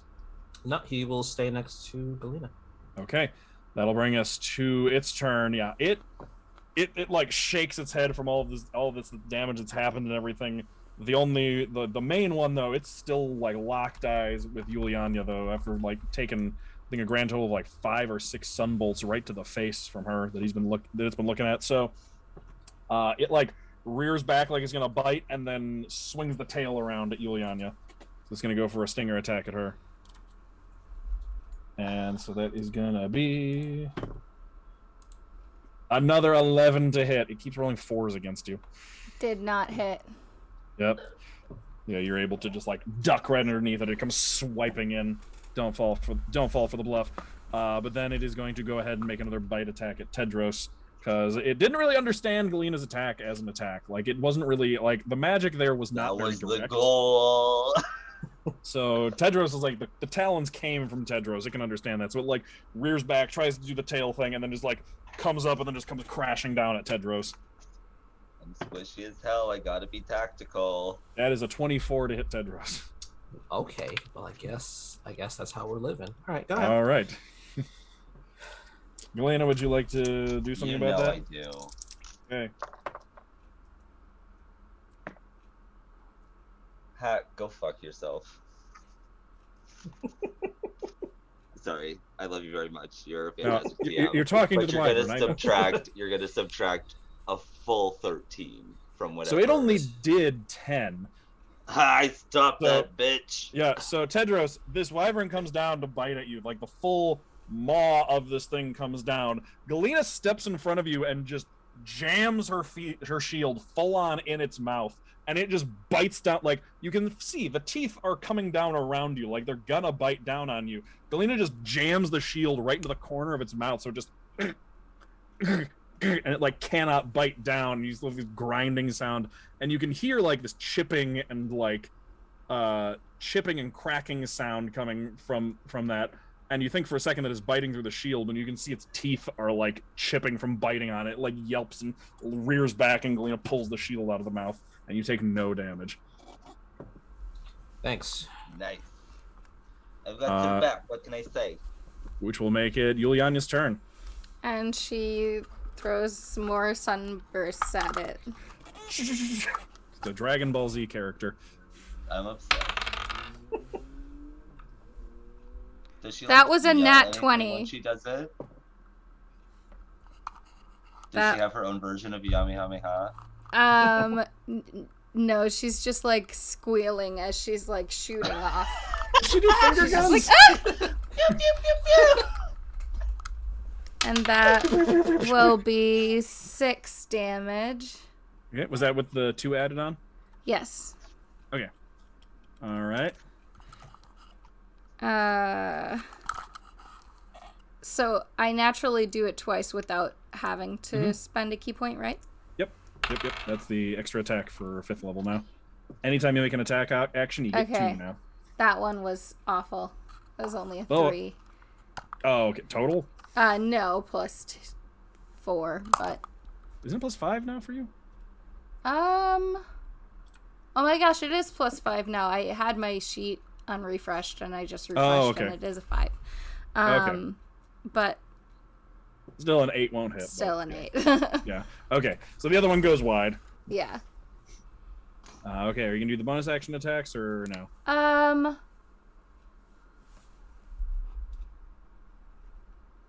Yes. Okay, go ahead. So you spend the key point and then go ahead and roll the attacks. Yeah, why not?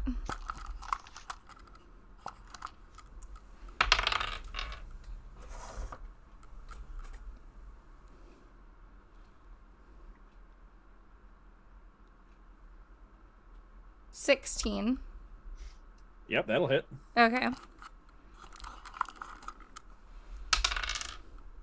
And 6 damage. Okay. All right. And one more.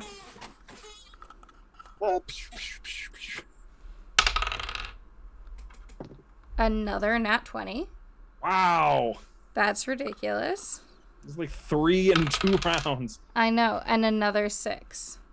Okay. That's the thing. Honestly, that's the thing about monks. They become crit machines because you make like 4 attacks around. Yeah. So you're just constantly rolling. So like they come up so often. That was wild. Need to play a Kensei monk who gets a Vorpal sword and just makes like 1,000,000 attacks with it. Yeah. I'm not feeling very well, so this is nice. Good that it feels nice, not good that you're not feeling well. Yes. Okay. I think that's your turn, so that'll bring us to Galina. Okay, I'm going to use my bonus action to mulligan. To drop my 8 of Pentacles and draw the Ace of Swords. Okay. So Galina just like pulls out a deck of cards like a Yu-Gi-Oh character in the middle of a fight. It's real dramatic. Like you run your hand across the top of the deck, the top card, like I'm spinning off of it, and you just like catch it in midair. Yeah. And then I'm going to use the Ace of Swords to cast Lightning Bolt. Ooh, okay. I think she like pulls the card, throws it up, and just kind of like points, and as like the card like falls directly in front of where she's pointing, the lightning just like blasts out. Oh, that's so cool. Okay. And I believe I need a deck save if you don't Yeah, mind. yeah, you are. Okay. It gets a 19 though. Okay, so it's still gonna take half damage. Yeah, it still takes half damage from that. It like there's just like the static buildup between it. It's like it almost like creates like this line, this like connection between it and the card, and it like feels its scales stand on end, I guess, and it just like you can see it's like almost slow motion. It's like doing one of these on the like a Three Stooges like scooting backwards, just like trying to lean out of the way.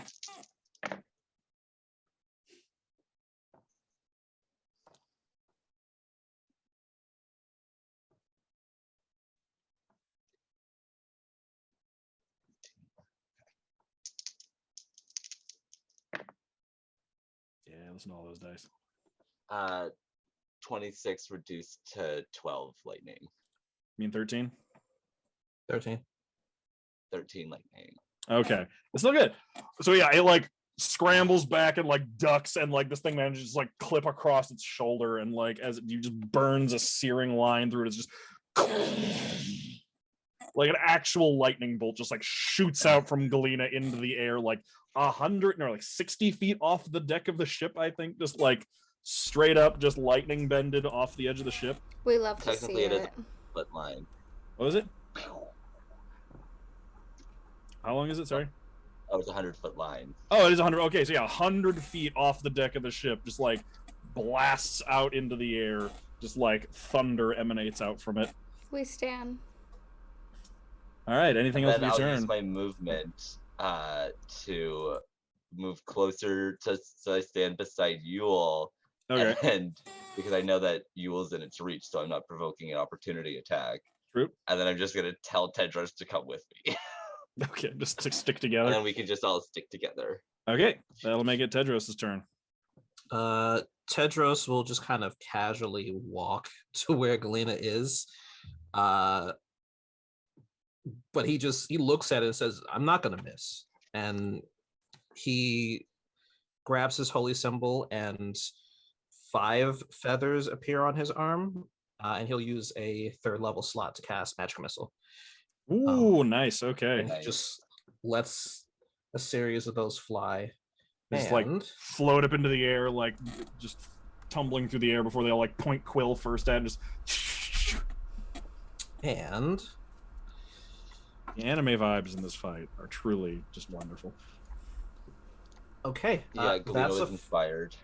That's max damage. That's 20 damage. Oh god. Okay. Force damage. Yep. Ouch. Okay. All right. That'll make it its turn.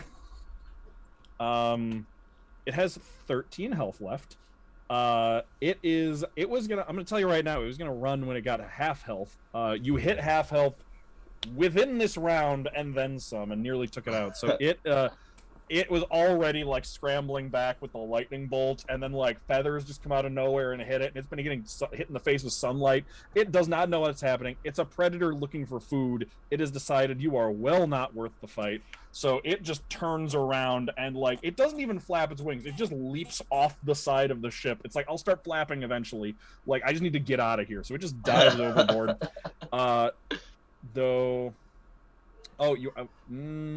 Yeah, you were all still at range, so no one can actually take an attack of opportunity since you're right next to it, or since you're not right. You were at 10. You were at its 10 feet reach, so it just it dives off. Opportunities on us, but we couldn't get it on Yes, it. yeah. So Now all we have to worry about is all them rats. This is important. yes. Magic Missile is 1d4 +1. So Yeah. add another 5 HP to that. Oh, did you forget the +1? I forgot the +1. Okay, then it is 8 hit points from death as it just dives off the edge of the ship. Good choice. And yeah, it just lets itself plummet for a while before it unfurls its wings and starts flying away. And unless anyone would like to try following it or something, combat is going to end. Question: can it get? Does it get more than 120 feet out?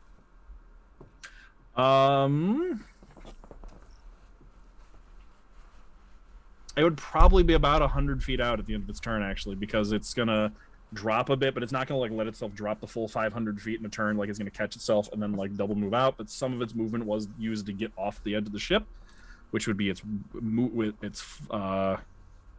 it needed to use its needed to use its land speed movement to get off the ship, and then 80 feet of movement. So it's about like 90 or 100 feet. Yeah. Tedros will cast. He'll cast it one more time. This time with a first level slot. So. Okay. I should probably roll it properly, as opposed to letting it drop out of my hand. I rolled a 4, so it's going to be 15 damage. All right, so Tedros just walks up to the railing and just feathers just, and then the thing just goes like limp in the air, and where it was flying, just kind of its wings that were out just kind of like fold and just like flap above it and just like kind of fold up as it just like starts plummeting out of the sky. Just looks down and just kind of nods. Now combat is most assuredly over. It was really intense, Tedros. What? I don't like being interrupted, okay? Like, what? What was that? I had it. I had it. You had it, of course. No one was doubting you. No, you don't understand. Running away. No, but what was it? When that thing hit the window, I was this close to finishing. And it just... Okay, I'm sorry. Yeah, I have no idea why it did that. But what thing? What was it though? Honestly, something of draconic ancestry. It looked like it was falling apart. What was it? Had a bad molt. Ew. Yeah, lizards, they molt, and so they like lose their skin, and it obviously was just simply not in a place that was humid enough to extract the skin properly. Well, that's gross. That's why it looked like that. Yeah. Okay. Do dragons canonically molt in this universe? I don't know about dragons, but wyverns apparently do. Hey, do you think that poison on its tail is something Monty would want to harvest? Are we going to try and get it out of the water? The ship hasn't stopped moving. Oh, you're right. We're so far past it at this point. Yeah, you're past it and up. Like, you also don't know, like, based on the fact that it was just plummeting from up here, you don't know how much of it was left when it like impacted whatever it hit. Like, even if it was water. So yeah, that'd be a little hard to harvest. Oh, we've been going over land to the border, haven't we? At this point, actually, you are. Let me check the map. I think at this point you're actually going over water. Because you've been, you've kind of just been beelining it straight north, but at some point you do come to like a strait between two land masses. Okay. Yeah, let me see here. Yeah, you are basically you are basically like over water at this point. You're nearly actually to where you're going. Like the thing's gonna open up at this point. You're kind of at like a inlet or not inlet, like a relatively narrow strait that makes its way north to the sea. Nice. All right. Yeah, that's where that's over. That's dealt with. Is everybody okay? Does anybody get injured? Yeah, did anybody take a hit? I'm just kind of tired. Yeah, I didn't even have any opportunity to like start doing card ritual. You know, I was just getting ledger all set up. Well, you know, at least it was before you got started. You ever feel like you're in like the flow of things, and you can just like it makes sense finally? You're just taking the pieces and putting them together, and it just gets to where you want to. I woke up You were 5 doing a months puzzle? ago with no memory, and the first thing that has started to click was an overwhelming sense of death, destruction, and mayhem. So I can't quite relate to what you're going through right now, but I am sorry about it. It But if sounds there's like you were one guy doing I a know puzzle. who can do a puzzle. Yeah, you'll you could call it a puzzle, actually. Just a puzzle with moving parts to it. And I think that if the moving parts aren't put in the right places, that maybe it's going to blow up in my hand. So I don't really want that. So It does sound painful. You shouldn't involve bombs in your puzzles. That just seems dangerous. Over Sorry, from the what's the stairs. Over from the stairs, you're just gonna hear, "What the fuck was that?" Again, Monty is monster guy. I don't know why I'm being asked. Flying lizard. I'm not. There are entirely monsters sure. in the sky, There are monsters everywhere. Yeah. but in the sky. Yeah? Yeah. I thought we were safe. I'm gonna go tie myself to a support beam. You've got your harness, right? Yep. Good, you'll be fine. Yeah. Oh, everyone down here is saying something about food and rats and something. I think they're dead. The brats, not the people. Okay, good. Okay. You're. Oh. They sound like we might have problems, though. I'm gonna go tie myself down. I want there to be problems. That's going to mean so much more erasing in my ledger. Maybe not. Maybe we'll be okay. Maybe. I will. Also, we all need to get together soon to talk about some kind of group coin stash. Because frankly, we're going to have many group expenses, and I'm not sure how else we'll cover it other than having a communal account. That would be a good idea. Account. Mm-hmm. What does that mean? So accounts are places that you can store your money, and communal means together. So it'd be like a place for all of us to store our money, but together. So it was all of our money. So like each of us would put in with the understanding that we would be taking out for things that would benefit the group. Oh, okay. Like how we would take all of the money that we would find and it would all go to Sister. Like Sister's money? Yeah, if you think about it, like if Sister... So the group is Sister. No, the group all works for Sister.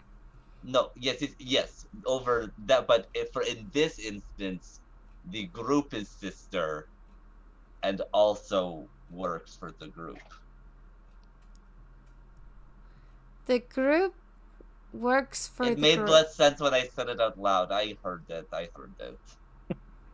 We're gonna take the money. We're all gonna decide together how it gets spent.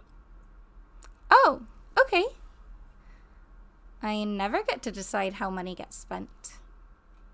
All right. Well, first time for everything then. Yes, obviously we'll also all have our own personal accounts, Right. but I do think there should be like a group tax. Yeah. And in a way, it'll make things easier to split up because if we have any extra, our extra can go into the,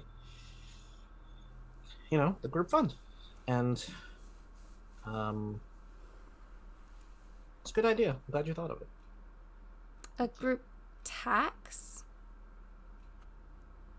Yeah, so it's like anytime you make money, you have to pay the group tax, which is, let's ballpark 20% of whatever you made goes towards group. Well, yeah, okay, yeah. I get the feeling that not everyone's going to feel the same way about this. No, I know. That's why we all have to get together to discuss it. Yeah. I will say, All though, I know is that Papa does not speak well of taxes. well, Honestly, your entire family sounds insane. Well, Papa and Sister don't have anything to do with each other. Then is it like two isolated incident? Like, is it a coincidence that you have two insane people that you use familial Insane? honorifics for? Insane is probably a strong word. They're certainly very different. I have never encountered a place like the Valley, so I don't know how they do Papa things. is from the Valley. Sister is from elsewhere.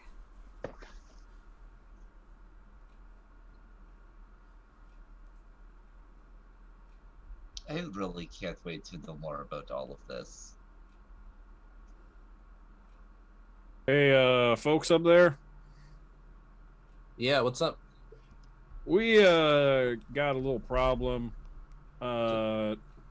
We killed all the rats, but well, they got into the food. We still got some left, but we're probably gonna need to stop for supplies before we get where we're going.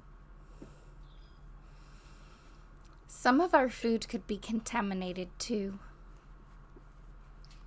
Yeah. Rats aren't meant to be in kitchens. And they're definitely not meant to be in food stores either. Yeah. We're pretty close to some port towns I know of, though. So if we wanted to sit down and start sailing, I could get us into one. That's a good idea, Monty. Yeah. Yeah, this place we're right over a place called Aldereth. It's a country split across two different land masses, so they got a lot of ships going back and forth. So a lot of port towns, a lot of supplies, easy to buy. Sounds good. Yeah, we let's could go probably there. get some more. Yeah, we could probably get some more information too. Find out what things look like in Titan's Grave before we get there. All right, I'll start looking for a place to get us down to sea level. All right, and Monty will make his way up to, like, he was talking from below deck, so he'll make his way up from below there and go towards the steering area. Anchor just like hanging from his hand, dripping with rat blood. As he goes by, Tedros will just kind of very quietly cast prestidigitation to clean that. He's just like, All right. At some point, Viktoria will come up and just start hauling dead rats up and just like hucking them off the edge of the ship. oh. Yeah, Tedros will spend like the next probably like hour or so just kind of magically lysoling the ship in the places where they were. Okay. Yeah, you can see they like chewed right through bags of grain and like crates and stuff. There's like just chunks of crates that they got through. It seems like they were more focused on trying to just eat as much as possible rather than fighting. Like they were like scurrying around, just trying to like gnaw through stuff while the crew was just like chasing them around, trying to stab them. They somehow managed to eat all of just like one specific recipe worth of something. Like Galina was so excited about this recipe, and they just managed to eat everything that the recipe would have been in. Alternatively, they managed to eat one ingredient that's in every recipe that Galina had prepared. Oh no. She's livid. Yulyanya's like wandering around trying to be helpful, but like exhausted. And you can just see that like she just used all of her energy. She did like so well, but it took so much out of her. So she's just like grabbing rats and like trying to put them in trash and like trying not to contaminate other things. Okay. All right. Yeah, you can all get the place cleaned up. Montblanc finds a nice fog bank rolling in off some cliffs nearby to like swing the ship down into and just like set it down into the water, which will allow Leviathan to return back to Galina. And then you get to see, like, there's a moment where, like, it like creaks a little bit as it sets down in the water, and like there's almost like a moment of held breath where it's like, this ship was meant to fly through the air. Let's find out if the sea, like, if preparing it for it to be seaworthy worked. And then like nothing, nothing starts leaking. All of the portholes and everything below deck were properly sealed and prepared and everything. So it is successfully waterproofed, and it sails out of the fog bank and starts making its way north through the strait towards the port town that Monty has heard of. This is not a Titan's Grave port town. This is a Aldereth port town. Aldereth is a country south of Titan's Grave, across the sea, just on the northern part of it is on the northern border of Aor. It's kind of like Michigan, where it's made of like two disjointed like chunks that technically count as the same thing. Is the port town we're going to on the landmass that is connected to Aor, or the one that's not connected to Aor? Yes, the one connected to Aor. Okay, sick. And how far is that from the region of the 5-star chalice? Pretty far. If I remember correctly, 5-star chalice is a southern territory, right? Yes. Yeah, this is the northern border. Okay. Yeah. Well, still better than nothing. Yeah. All right. So yeah, you're sailing along and making good time. You start seeing other ships and stuff. Eventually you see like a fishing boat off to one side, and you can see an older fisherman just kind of like he was like in the process of casting out nets, but as he sees you coming over, just kind of like waves at you and like rings his ship bell at you.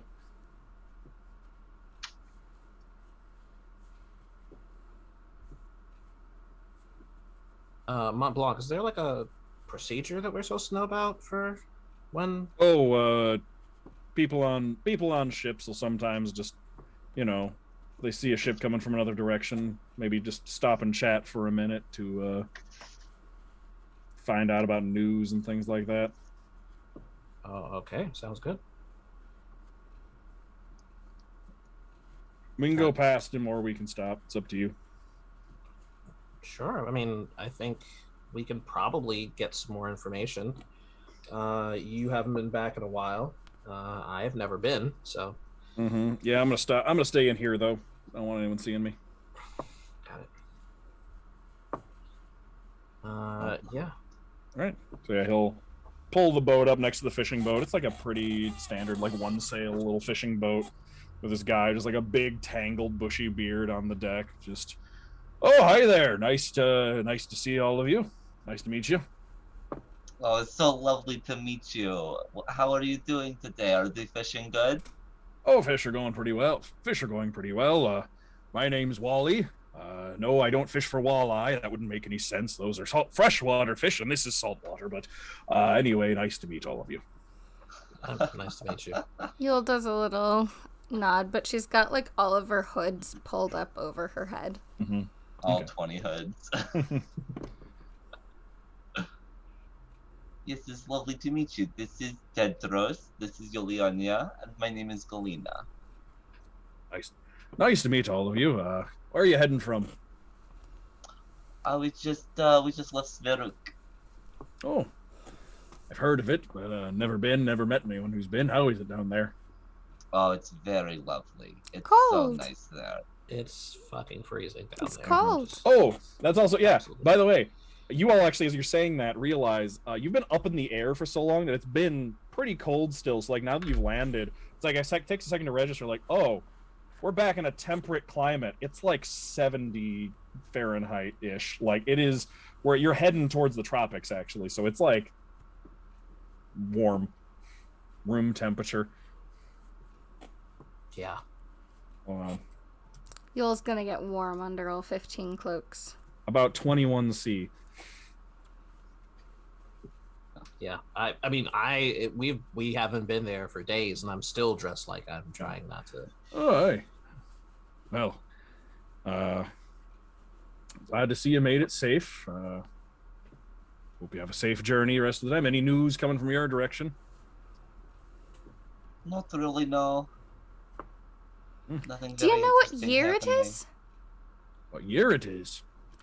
436 by my reckoning. Is that what year it is? Yes. That's the year. Okay. Yes. Great. Thank you. I'm happy to be of assistance. We're actually on our way to Titan's grave. Do you?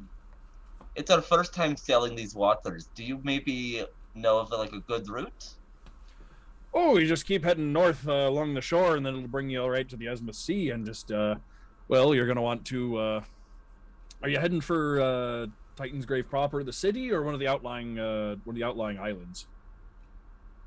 Proper. All right. Well, you're pretty much just straight north at that point. Then you're just gonna head past the Headstone Archipelago. Navigate. You're gonna want to steer eastward of that one. Not want to make your way through there. It's a little hard to navigate. Sol de Sud is you'll come up on your right if you want a place to stop before you get there. But yeah, it should be a pretty easy navigation. Okay, cool. Also, obviously, it's our first time in area. Any fun local superstitions? Oh, superstitions. Hard to say. I don't know exactly. I don't know which ones are local or which ones are just normal. I don't know. I'm not sure. There's no like stories of cursed islands or like terrifying triangles in the ocean. Not around here that I know about, but maybe somewhere else. I don't really dabble in stories of that like. That's fair. My uncle loves them, so while I'm traveling, I'm trying to collect as many as I can. All right. Well, good health to your uncle. We appreciate that.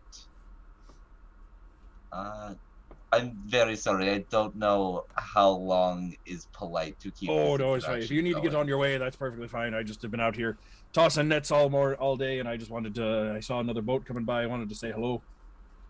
Actually, do you have any fish we could buy? Well, I haven't packed them up or anything. They're just sort of all in the nets right now. I'd have to get them out. Okay, that sounds like trouble I don't want to bother you with. But if you head north to a port town, there should be plenty of places to buy fish from up there. Yeah, but then we wouldn't be buying fish from a friend, you know. Oh well, I appreciate that. I do. All right, well, we'll catch you later, Wally. All right, nice to meet you. Nice to meet you. Nice to meet you. All right, yeah, I'll go back to tossing fishing nets and everything. What a lovely guy. Yeah, seemed pretty nice. Yule, why did you ask what year it is? I mean, I wanted to make sure he wasn't a ghost. Ah, okay. I picked up on that immediately and was also kind of curious. He knew what year it was, and so did you guys, so we're good. We're good. But what if the ghost is of somebody who died earlier Oh, like this year? today? Well, I mean, I think today's a little bit early for a ghost, but... Like, if that's he a died, good like, 2 point. He weeks could ago, still he have been a ghost. Yeah. But at least he's a ghost that knows what year it is. A functional Yeah, ghost that sounds citizen. like a next year problem. Yeah. Okay, yeah, sure. It's not like illegal to be a ghost, is it? I don't think there are laws about ghosts. There should be. Necromancy's like an actual thing. I read about it in a book in Uncle Bliam's library. Yeah, but maybe it's bad to make a ghost, but not to be a ghost. Maybe there's no morality around being a ghost. Yeah, we don't want to criminalize someone's existence. Yeah, it's not their fault that they were necromanced. No, you're right. Unless it is. Maybe they did ask for it. I don't know them.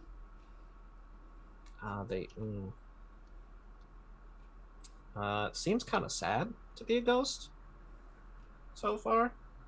Yeah, that one guy figured it out and then just disappeared. Yeah. But it's fine, because that guy knew what year it was and probably isn't a ghost. Some fresh fish would have been nice, though. I guess we can still get fresh nice, fish. right? Yeah. We could go to that port thing he was talking about.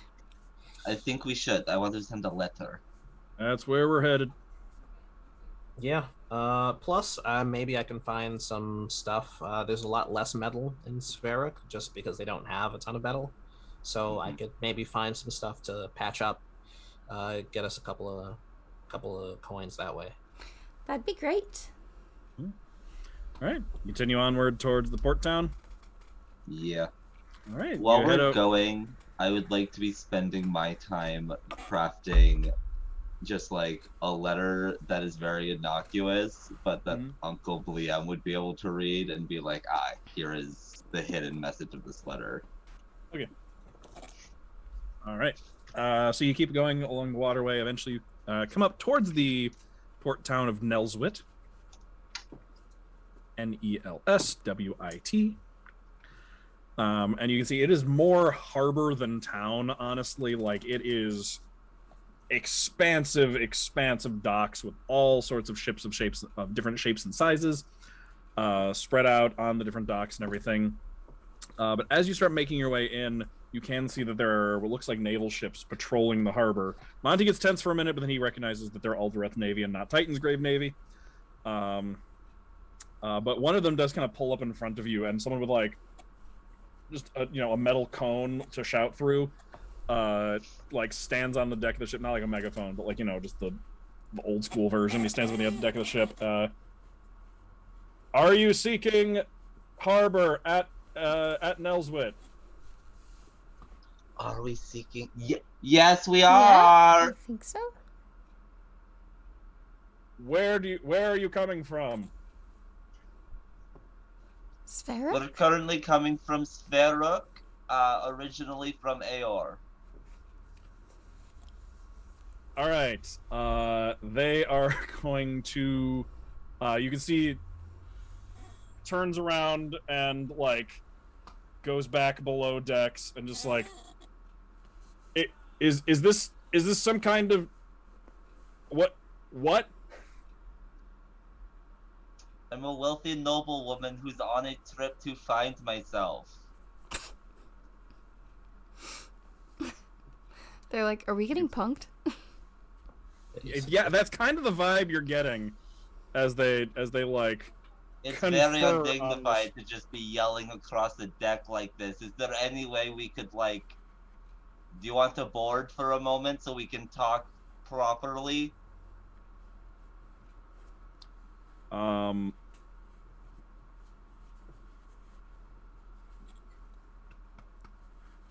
I feel like I fucked up and forgot what the history with this nation is in regards to Aor. Galina is only 5 months old and can only absorb so much at a time. Yeah.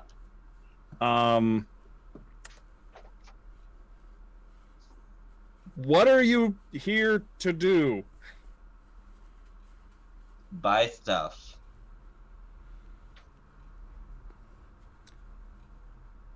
All right.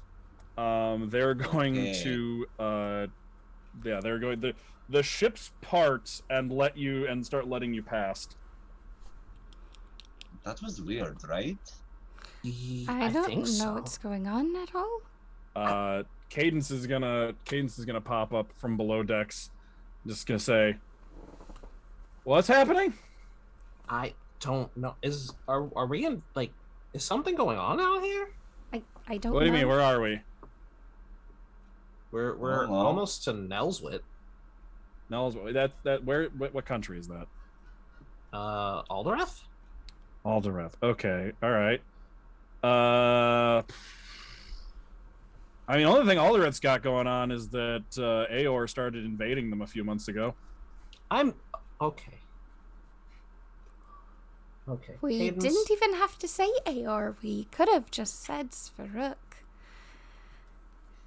Let's go with Spheric from now on. Like, only Spheric. Something happened? Nope. Nothing happened. Everything is fine.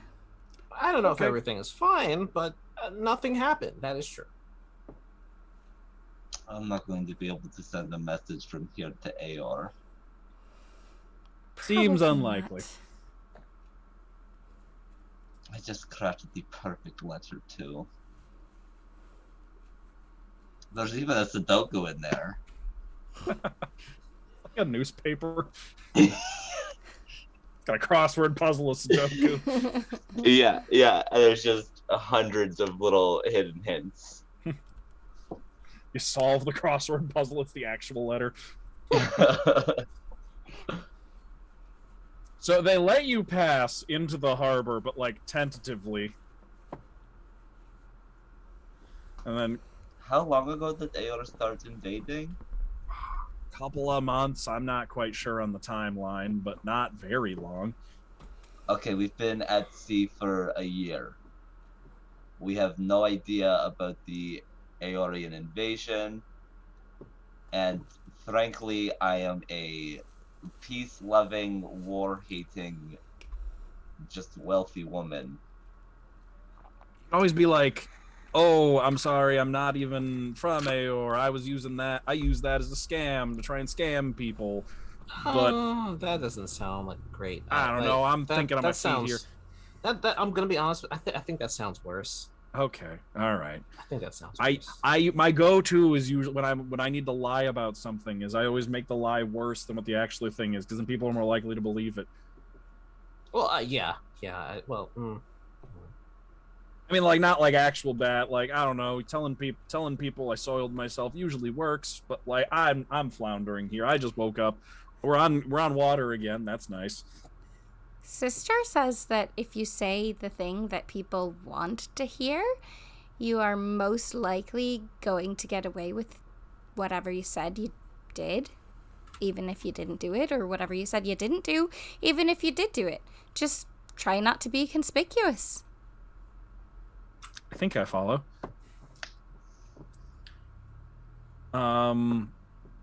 Okay, well, you should probably figure something out, because they're probably gonna want to talk to us once we get onto that dock, based on the fact that ship over there is docking, one dock over. You're just a traveler. Just say that you're a traveler. We're just traveling. We have not heard news of this. I had no idea that there were poor relations between my home nation and this beautiful country. And hopefully they don't feel like taking a hostage. Oh, that's a good point. Why would you say that right now? Because it might happen. They're not going to take either of you as a hostage, one way or the other.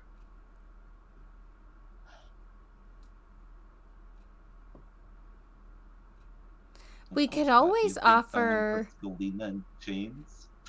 We could always offer something in exchange for safe passage.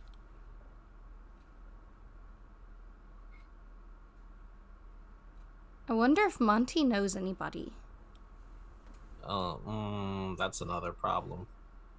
Yeah, it would be good if nobody. He doesn't know anybody. I'm gonna be staying on the ship no matter what. Well,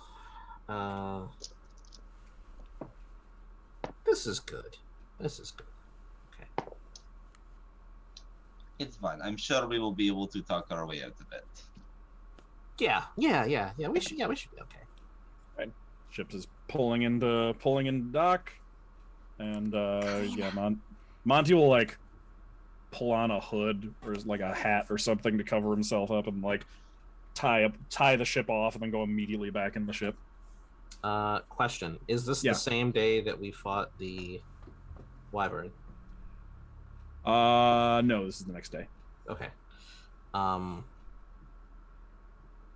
Then all of these are back. And Tedros will So that's a short rest, or we would have gotten a long rest. Long rest, I think then. Sam? Yes. Just confirm. Long rest? We would have gotten a long rest? Mm-hmm. Okay. Then Tedros will put a hand on Galina's shoulder and say, "You got this.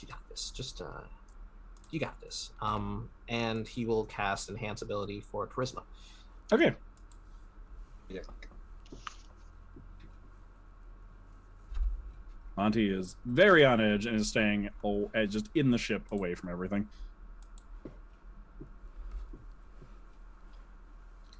Okay. Yeah, you can see some Aldereth official just like standing on the deck, just completely taken off guard. Not on your deck, on like the dock, on like on the walkway. Okay, sorry, I was just redrawing for my new cards. All right, let's go be charming, I suppose. Sister, I'm going to stay on the ship. Yeah. We will let you know if anything is a problem. And then Princess is like, I'm going to sneak off the ship once all of you have left, and I'm going to gather some information of my own. Be Okay. safe. Cryptic, love it. Right. Yule has taken off several layers of cloaks because it is significantly less cold, and she takes off she's not wearing the like thick stockings that she would wear under her leotards in the snowy areas. Okay. All right. Yeah, you can get off the ship, and yeah, there's an official standing there, just straight backed and confused look on his face. Hello. Hello, good evening. Is it evening? No. It's like Is afternoon. it daytime? Yeah. Good afternoon. How are you today? Well, and what was your business here? Oh, we just came for a quick stock up. And you are of Aor. Yes. I'm sorry. Is this sort of some sort of new tactic, or is this an intimidation, or I'm confused not here. sure what you're talking about. This is Lady Galina of the 5-Star Chalice. If you're asking, the ship is not coming from Aor. We are coming from Sferok. We've been there for some time, and we've been traveling. We're only now traveling north. Lady Galina is from Aor, but not from Aor. She travels a lot, and Aor is simply one place in which she has owned a home. Okay. Is there something going on with Aor? I am afraid I haven't been able to reach my estate in quite a while. Okay. The addition from Yule is going to be a very big help there too, especially with Galina's accent. I'll let Galina roll the deception check here with the help, with everyone else having helped. Though you already have advantage because of enhance ability too. Okay. That could have been better. That could, honestly, pretty decent. 21. Okay, you can see him like relax a bit and just says, "Oh, okay, all right, okay. So you are okay. So you live in Aor, but you maintain. Okay. I would be careful. Aor is at war, well, with several places, but with us in particular recently. They began invading a few months ago to the south. Oh. How far south? Our southern border.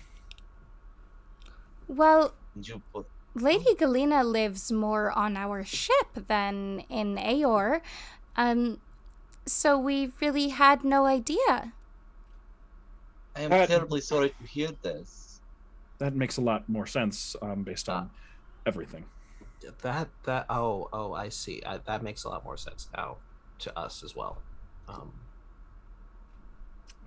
Well, I am very glad that had your ship been armed, this could have been ugly. But I'm very glad we avoided conflict. Yes, of course. Well, with that, I would say again, just be careful about mentioning Aor or anything around here. But we're a simple luxury vehicle. I can see that. It's very interesting. Well, with that, I will just have to say welcome. Sorry for the trouble. Welcome to Nelswit, and hopefully we have everything you need for your restock. Sorry about the confusion. Oh no, it's truly our fault. We should be staying better up to date with what's going on in the world. Thank you so much for explaining the situation to us. You're looking to resupply, you said? Yes. Right. We had some rats get into some of our food. Oh, that's the worst. Yeah, it's the worst. I can tell you, there's a meeting hall in town, is what we call it. It's called the Golden Crossroads. It's that large building over there. It's a tavern, a place to meet, drink, eat, and there's a merchant in there who sells supplies. So that'd be a good place for you to go for sort of a one-stop shop, especially for people coming in from across the seas. Well, sounds like it's time for me to break out old haggling skills. Well, thank you for clearing up that confusion, and best of luck in your journeys. I'm gonna hand him 2 gold. Just like, thank you so much. And again, so sorry about causing the fright for you and your men. Okay. You can see, like, there's a little bit of, like, was you handed to him because he's, like, a naval officer that, like, he's like, you don't tip a naval officer, but then he looks at his gold and he's just like, yeah, okay. And he just pockets it. Yeah, she's just really trying to, like, throw on that persona of just kind of, like, out-of-touch rich bitch, you know? Okay. Yeah. That definitely she's like, of helps. course I tip this person. I'm rich, and this person helped me. Here's money. Thanks. Bye. Yep. All right. Yeah, so he will get out of your way, and you can see, it just kind of opens up to this fairly bustling harbor town with, again, just a lot of ships, a lot of sailors. It is pretty much, this place exists, basically, to be a way stop for ships and kind of like a hub for sea traffic and trade. Yulyanya, Lots of trade. You are amazing.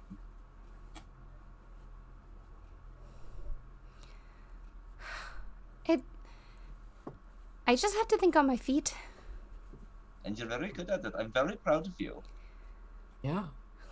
Thank you. I'm very stressed out. By this or something else? Everything. All of this is reminding me of my past with Sister. I'm sorry, I think I'm just having flashbacks. That's okay.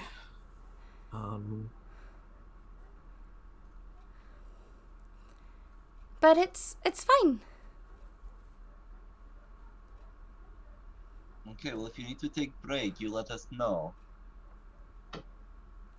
I'm just going to lay low for a while. Let's just go. We need to get the food. Yes, we need to get some goods. It sounds like Princess. Do you think Princess is also is gathering information for Princess purposes, or additionally also Titan Grave information? She's pretty resourceful. She can probably do both at the same time. I never know what Princess is doing. But I know Princess can handle herself. I agree. Well, we might as well try to pick up some information. Yeah. And unfortunately, if they are at war,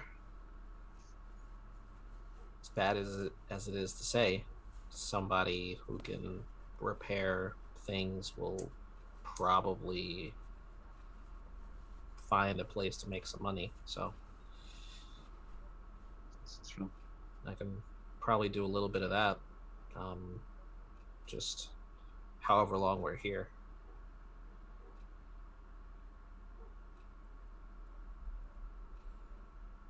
Galina, didn't you have things that you were thinking about how we could make money? I'm so glad you asked. My big buck. Alright, so I am actually trained in dancing. And I use a little bit of magic. And it's very beautiful. So I also know that Yule does some musical stuff, as does Princess. So I was thinking we could one of our things could be busking. Viktoria and Monty are very strong. They could do some moving stuff like movers. And Tedros could fix things. We could get We could together deliver things. a whole performance. We could create a troupe of our own. Exactly. Yeah, and that would probably make a better cover than just being rich people from Aor sailing around. We have the space to train in my room. It's true. I will say though that no matter where we go, I think I'm always going to be clocked as like a rich person. Yes, Yeah. but Even we don't before have... I was a rich person, people are like, "You are a rich person," and I went, "Maybe." You don't have to say that you're from Aor, though. Yes, I think that's being scrubbed. Which frankly is very shocking information to me because I was under the impression that Aor was universally beloved.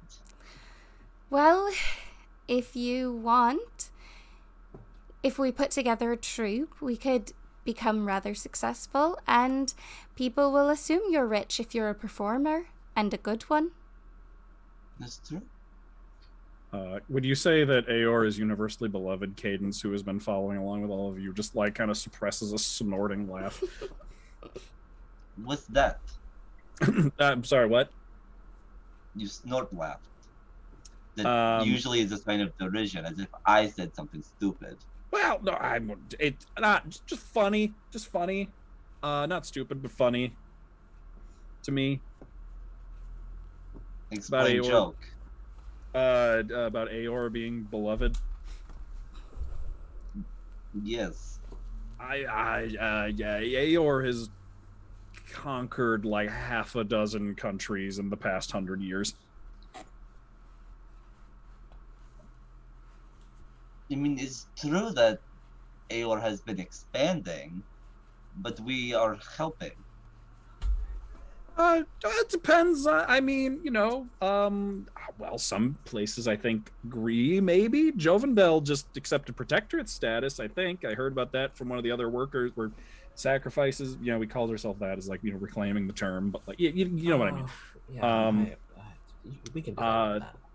Yeah, well, Honestly, I do kind of like it. Yeah. The Lunawell, one of the countries, that one is like all but ground to dust at this point. Like they're itty bitty on a map now. Last time I saw them, they're almost gone from Aor, just annexing them, and then I guess Aldereth is next. I know Thragus is right across the sea from Lunawell. They're worried about being next up. So it's kind of the the running thing is like if you're a neighbor of Aor, watch your stuff because they're gonna come and get you. Yikes. That doesn't sound like the Aor I know. But also, I did read this book about propaganda in Uncle Bliam's library. I have to find some sources that are non-Aorian. I've got to find some books. Fair, I really don't think I have full picture here. That I is hate not having full picture. That is possible. Supplies? Yeah. Yes. Okay. You all lead the way. I'm just kind of following and tagging along. I just wanted to stretch my legs and feel land under my feet again. Yeah, that's fair. You are very afraid Understandable. of Ty. Very. All right, let's go get our supplies. Okay. So you head to the Golden Crossroads. Yes. All right, you head in. It's a very large, like 4-story building, just like big, blocky, rectangular place.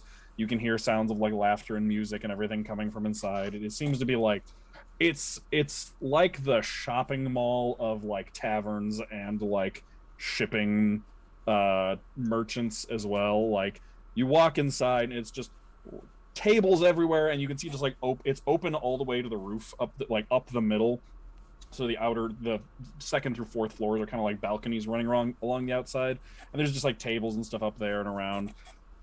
You can see there is Off on one side, there, like across from you, kind of like forward to your left, there is a like big open like loading door with a counter in front of it, and you can see like crates and stuff. And looks like, and you can see like supplies and a sign over it. You can also see a couple other things that catch your eye as you walk in. You can see a like woman in her like early 20s, like sitting at a table doing something, you don't know what, but is like surrounded by a crowd of people watching intently or whatever she's doing. And every time something happens, you can hear just like a cheer of like surprise and delight come up from that crowd. And then also there is a performer on there's like a raised stage that's like on one side, and there's a performer up there performing music. And as you walk in, the music is actually the first thing to catch your ear.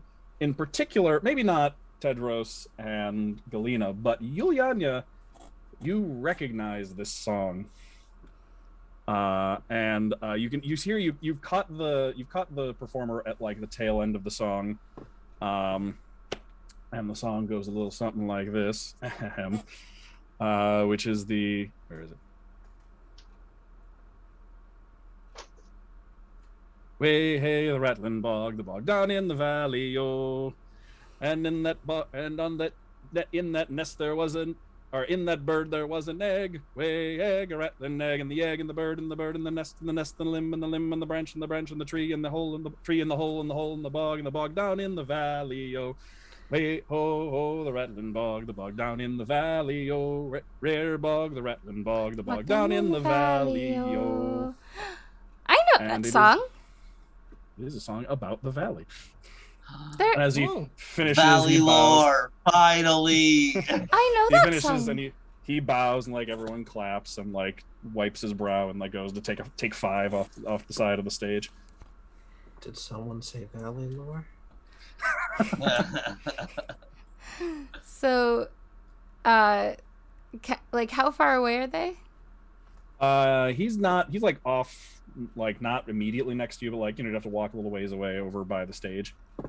He's like kind of off to the side, like leaning on the edge of the stage, taking 5, but like easily accessible.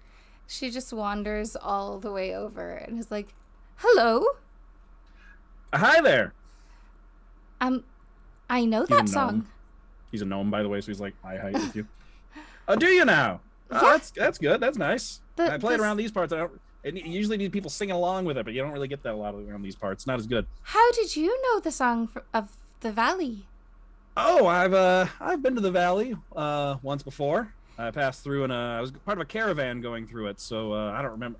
It's just one time I passed through, but I love that song so much I had to learn it on my way through it. Wow, we don't have very many people in the valley, come through to visit. Yeah, I got that impression. Yeah, while I was there, it seemed very secluded. When did you last go? A few years ago, I think. It was a while ago. Wow. What is your name? I'm Yulyanya of the valley. Oh, very nice to meet you. My name is Pozu Zamantitter. Pozu Zamantitter. Well, it's wonderful to meet you, Pozu. Wonderful to meet you too. My friends would probably love to talk to you. Oh yeah, well, I'm happy to talk to anybody. I've got a little bit before I need to get back performing. Would you come over and talk to them? Sure, yeah. You know what? You recognize, the song. I saw you singing along at the end. Anything to, yeah. Happy to. Makes his way over. He's got a fiddle that he's like holding by his side. She's sort of like motions for him to follow, and then makes her way back over to Galina and Tedros. He's got like a pointed goatee, bright orange hair, bald on top, orange hair on the sides. It's kind of like sticks out a little bit, like straight out to the sides, and he's wearing like a very bright, colorful patchwork outfit that seems to be like intentionally patchwork, like to give him a look. It's like most of those patches probably are not necessary. He's holding a pretty standard looking violin. This is Pozu Zamantitter. Nice to meet you, friends of Yulyanya.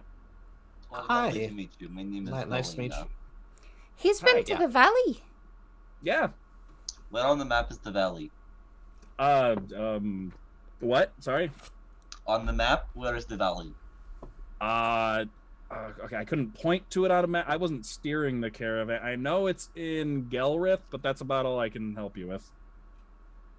That is so much you don't even know. Gelrith for Tedros and Galina would probably be able to recognize. It's a country. It is actually on. It touches the same sea that Titan's Grave is on. It's just further east from here.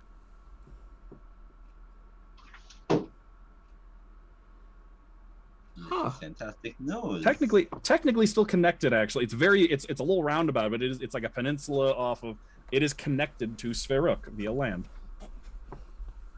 Interesting. Huh.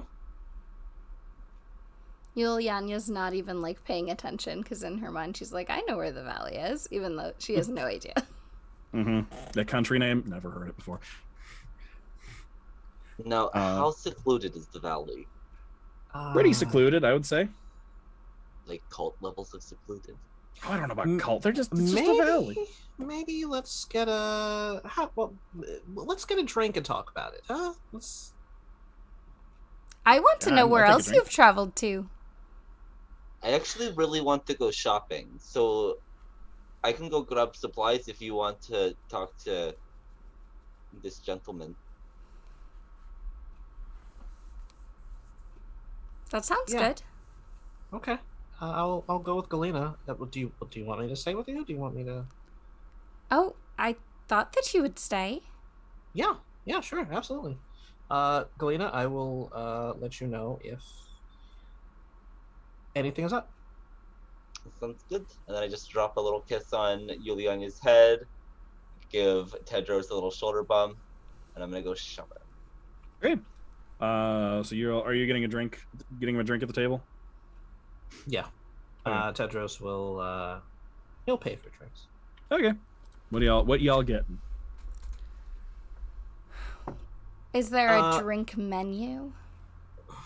Not really. There's not really mixed drinks on the menu. It looks like they don't really do that. Just like ale, wine, rice wine, and then there's like liquors, as well as just like more non-alcoholic options as well.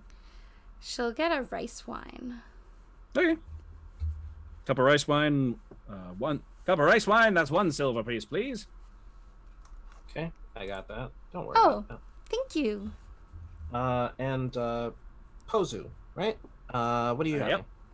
Oh, I'll just have an ale. I gotta keep a level head. I gotta keep performing. Right. You know what? Make it 2 ales. All right. Two ales. That'll be 8 copper pieces. All right. And Tedros will slide that over. Thank you very much. Just like sweeps it off the bar, pulls it off to the side, sorts it quickly into like belt pouches. Just expert money handling really quick. You can tell that this place gets a lot of business. Thank you, Tedros. Mm-hmm. Yeah. As you all go and you find a table to sit down at. Mm-hmm.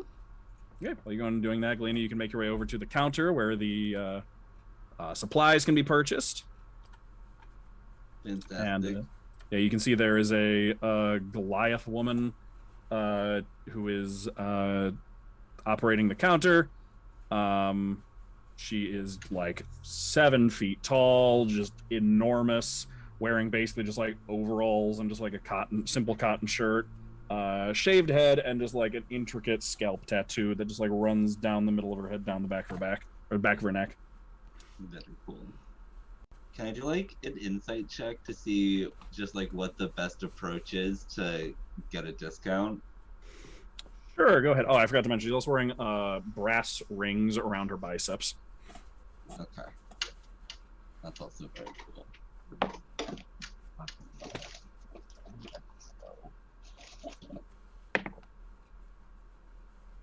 Okay, what is my insight? It's +6, 16. 16 total? Yeah. Okay. She seems like a very no-nonsense kind of person. And with the amount of places here, like, she's probably very likely to she's probably very likely to just like, if you push for a discount, just be like, all right, go shop somewhere else then. I don't care.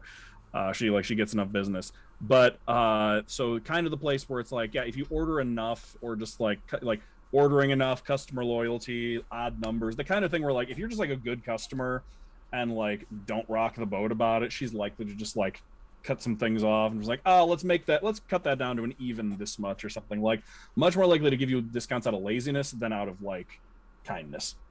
Okay, cool. So then, yeah, I'm just like, gonna go be charming, and I'm gonna like make sure that like the order stays simple, but like the math is kind of weird and complicated. Okay, so you come up with like some really odd number, yeah. Yeah. So that it's like just like a better chance of her cutting things for me. So you basically just like get it. You like aim to get the math in a place where like every number is in a place where it's easier to round down. Yeah. Okay. Exactly. All right. Okay. So, hi. What do you want to buy? Oh, hello. Yes. I am looking to outfit my ship for journey to Titan's grave. A rat ate all of our food, and it was more than one rat. I'm sorry. This isn't my first language. So that sounds like a big rat. All right. You said you want food? Food, yes. For 1, 2, 3, 4, 5, 6, 7. 7 people for so many days. How many days? How many days? Yeah. How long do we have to get to? How many days? How long is it going to take us to get to Titan's grave? Oh, you're like only know this. Oh, you're only like okay. Just to get there, like you're only like a couple of days out. If you want to continue to have food as you're sailing around Titan's grave, that's where kind of the problem comes in. Like, all right, you technically have enough food still to get you there. The rats just made it like you're gonna get there and then run out of food. So, like, 2 weeks worth. 2 weeks worth, okay. Actually, no. Let's do 2 weeks and 5 days worth. Okay, so 19 days worth of food. All right. She asks you a bunch of questions that basically amount to what quality level of food are you looking for? Squalid, poor, modest, comfortable, wealthy, or aristocratic?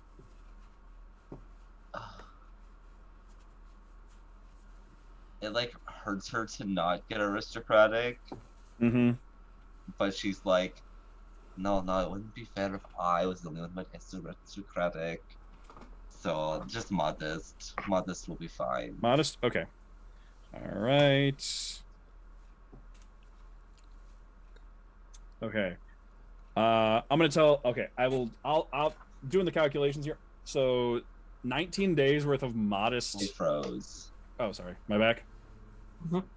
Okay, doing the math here. 19 days worth of 19 days worth of modest food for 7 people actually comes out to exactly 399 silver. Damn. So if you added on to that, you could probably get anything rounded down to 40 gold.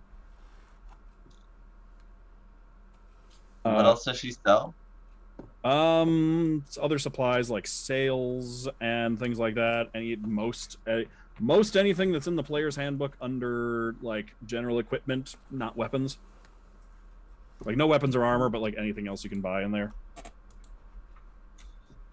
Actually, you know what?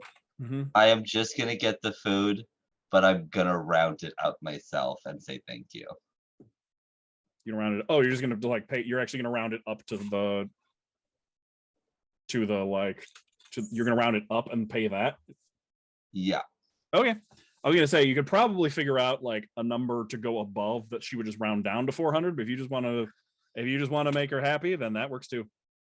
No, yeah, I think I want to make her happy, because this is just food, and I kind of just want to like build up the persona, you know. Okay. All right. Then in that case, that will be 40 gold for 19 days worth of food. All right, that is easily. I can cover that easily with just what's in my purse. Okay. I'm so sorry. There's no. Do you have any staff that could run this to my ship for me? This Oh is a yeah, lot of food. you bought a lot. That's included. So just tell us where it is, and we'll run it out to you. You see, there's like basically a garage door right there that like they pull that like rolls down and up. That they like it's sitting open right now, and there's like a loading dock out there that they basically just like take wagons full of this stuff out to ships. Like no one actually buys stuff over the counter. It all gets delivered to the ships out here. Yeah. You say, tell us where to take it, and you watch Galina just go completely blank. Just like, I don't know where we part. Is there a name for the ship? General description? It's a ship. It is good for the water. I'm gonna need more than that. The sails are white. Gonna need a lot more than that. The name of the ship.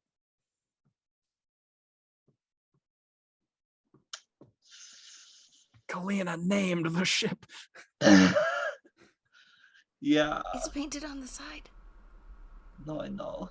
I know what the name is, but I think Galina's just kind of like there's been a lot that's been happening recently, and she's been so focused on like the accounting aspect of it that all she has in her head right now is the numbers of the ship and not like fine dining and any breathing. other. Yeah, like it's really just she's like, well, okay, well the ship is the size that it would cost this much to do this with it and this much to like she's trying to explain what the ship is, but in accounting terms. Ma'am, do you have the name of the ship? Can you ask someone what the name of your ship is? I will be right back. I'm Okay. so sorry. Tedros! What? Yeah. I come crashing into the table. What's the name of the ship? Ours? Yes, ours. The Silver Maw. Of course, the Silver Maw. Oh my gosh. Yulyanya, I'll be back. Okay. Yeah, I'll be back. I'll let you. I'll be back. And Tedros will go with Galina. Okay. Yeah, you see this enormous Goliath woman who's just like sitting, like leaning on the counter, waiting for you to come back. Hi. Silver Maw. Thank you. All right, she writes that down and then just like hands it off to a shop hand who like starts running the order out. It's a big red ship. It's got some pretty unique sails. I don't know your docking numbers, but any points in like the general direction. That is all much more helpful than what she gave me. Would you believe it if I told you that she had finally constructed everything else? Sure. Okay. Is there anything else I can get for you today? No, but I would love some directions towards somewhere I could buy books. Books. I think we've got a bookstore in town. Honestly, she like leans over and looks at the collection of people. There's that like table of people like gathered around someone sitting at it, and she just kind of like leans over and just gives like a eye roll look and just like, if there's anyone who would know where books are gonna be, it's that one over there. But I can. Oh no, that's not what she's doing. No, I'm also looking for a place to gamble. Oh, you're looking for gambling. For books and a place for gambling. Well, gambling you can find around here. People are playing cards and stuff all over the place. Well, what's she doing? Showing off the fancy stuff she learned at that university. University? Yeah, the University of something. It's some fancy school over that.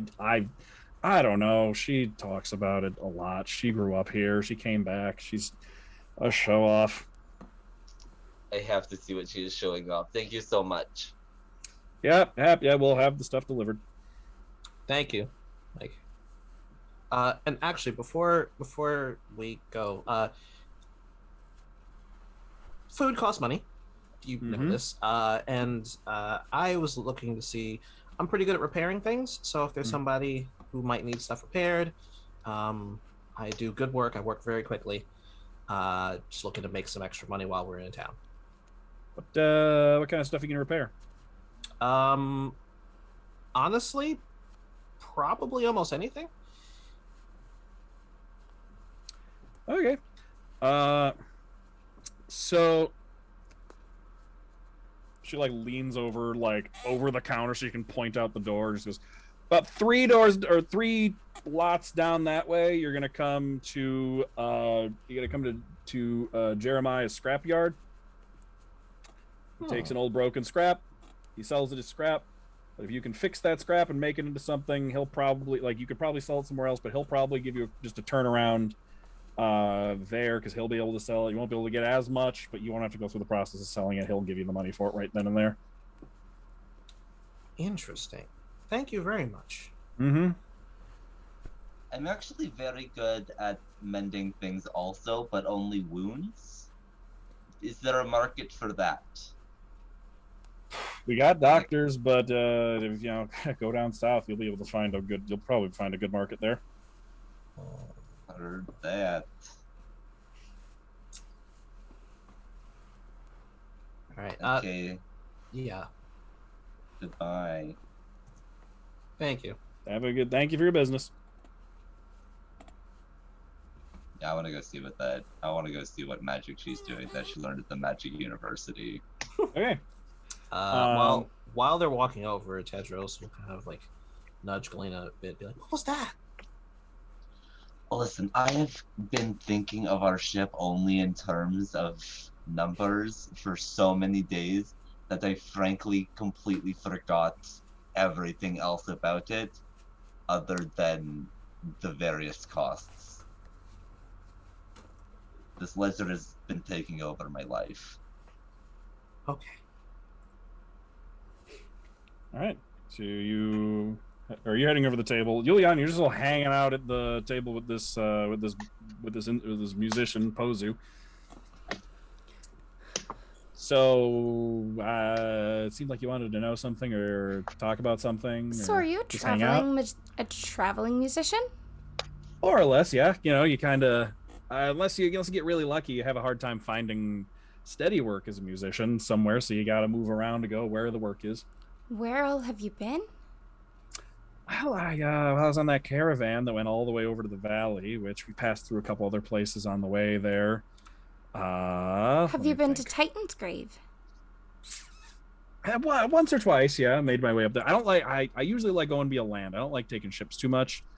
I don't like storms. I don't know. I'm in a weird place for that. But that's all ships and islands and stuff. So I don't really like going up there. But I've been a few times. They've got taverns and stuff. They got a lot of rich noble folks, and they really love to pay for musicians for their garden parties. But I am not about that kind of music. I'm more of a man of the people, is what I like to say. So I like to play folk songs, stuff that people can start cheering and dancing to, and stuff like that. I don't like playing fancy garden party music. And he picks up his violin, and pulls out the yeah, no, not I can do it, but I don't like it. I can understand that. I would much rather play something more fun too. Oh, you're a musician yourself? Yeah, and she pulls out the pan flute. Oh, very nice. Very nice, very nice. Well, nice to meet another professional. I also was a traveling performer. Oh, yeah. Was traveling with a circus. Perhaps you've heard of the Skybringers? It rings a bell. It rings a bell. I think so. I remember. I've never seen it myself, but yeah, no. There's a pretty good reputation. Yeah, I've heard a lot of good things. Really good performers. Yeah. So, do you know my sister? I've never been myself, so I don't think so. No. Do you know anything about the valley? Not too much. No, I only passed through the one time. But you were paid to perform there? I was hired on. The caravan actually hired me. Oh. So they paid me to perform for them while they traveled, because they were merchants. They came through. They're the kind of people they go through. We'll sharpen your knives. We'll sell you trinkets from far away. We also have got like salt and soaps and things that you can't really get from around here. So we can get nice things if we go to them? They'll sell us nice things? Mm-hmm. And you probably remember Galina knows that. You'd probably remember occasionally just like someone like someone with a wagon would occasionally come through, and just like usually it'd be around like anytime there'd be like some kind of festival or something, they would usually like time it right for that, and they would like have like sweets, candies, that kind of like the special occasion stuff. They would come like wagoning in at the right time of year for the holidays to sell stuff, and that would come through occasionally, and there'd be like a rotating group of people that would do that. The caravan. Or just like general caravans, like a handful of merchants are up here, like you think are aware of the valley, but not. It is a well-kept secret. Okay. I wonder if Galina knows that. I wonder if Galina knows that there are things that we could buy from them. Are they selling things here as well as performing? I'm not with the caravan anymore. Oh. Now I'm performing here. Now that was years ago. Oh, you stay here. Yes, yeah. I got a pretty good gig here at the tavern, actually. Oh, okay. Or meeting house, whatever they call it. I don't know. Okay, well that makes sense. Galina, I just know, is scouting for us to get more supplies. Ah, okay. Well, for supplies, I mean, looks like she's the right spot. There's supplies right over there. They sell good stuff, as far as I know, so. Oh, great. Well, then she's probably already found what she needs. Oh, cool. All right. But do you know anything about, Aor? Oh, well, that's a sore subject around here these days, but, a few things. Yeah. We were traveling and we had no knowledge of the war. Could you tell me about it? What about it? What is it over? Oh, Aor wants land, and so Eldareth has got it, so Aor's coming to take it. That's really what it comes down to. Oh. They kind of just do that. That's not good. Yeah, that'd be the general sentiment around here. Is there any way that someone without any power could help? Depends what you mean by help. It depends what you mean by not any power. People need help. I mean, you can't really stop a war or anything, but I don't know. There's gonna be people. Generally, it seems like the sentiment is people are gonna stick around as long as they can. But once Aor makes its way further north, people are gonna hop the ocean and make their way across over to the eastern territories. But that'll probably take time. You need supplies. You need people. It takes a while to conquer a country, years and years. So people up here aren't too worried about it.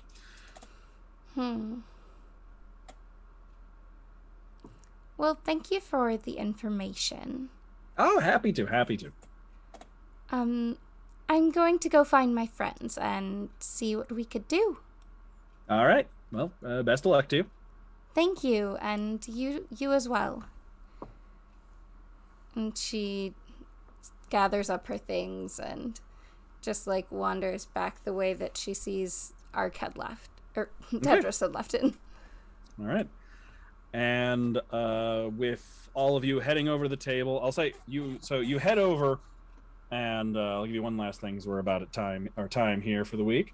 So you see, where am I? So yeah, you can see a early 20s human woman sitting at this table, and there's a bunch of people sitting around at the table around her, and like a bunch of others gathered around, and You hear just one of them go, me next, me next, me next. And he just like puts a cup in front of her. She's like, all right, okay, I got this. All right, sorry, wrong voice. All right, I got this. All right, and then she like takes a wand in both hands. It concentrates. You see, she's wearing like scholar robes with like the thing that hangs down. Like if you pick, like graduation robes, basically with the, I forget what they're called, like the ribbon thing that hangs. Stole. Yeah, she's wearing one of those. Like straight up looks like she came out of a graduation ceremony, but like that's also like just regular scholar robes. She's got a wand actually. It's a long piece of wood with like a crystal set at the end of it. She's holding it in both hands like a death grip, and she like holds it over the thing, closes her eyes, concentrates, and takes like mutters under her breath for like maybe a good 30 seconds before tapping the edge of the cup, and she's like, "Hey, go ahead and try it now." He's like, "Okay, all right, okay." Oh, it does. And they like all start passing it around, and it's like, oh my god, it's just water, but it tastes like beer. That's incredible. No, I see it. It's water. It's water. Look at it. It's just water. Why does it taste like beer? It's like that's magic. Tedros leans over to Galina and is like, I can do that in my sleep. And very, very quietly. Like he's trying not to. Mm-hmm. And with that, we're going to end it for the week, and we'll pick up there where you can find out more about that and what the actual mainstream study of magic looks like. Oh, man. So, are we going to revolutionize the mainstream study of magic? Because I think we should. I sincerely hope not.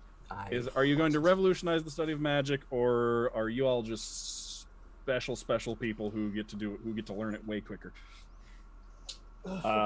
With that, we will we'll come back hopefully next week and find out more about that. Good to see you, everybody. Thank you for coming. Thank you for those of us who were with us in the audience. Very good to see you as always. And we'll be back next week. So farewell, everyone. Bye.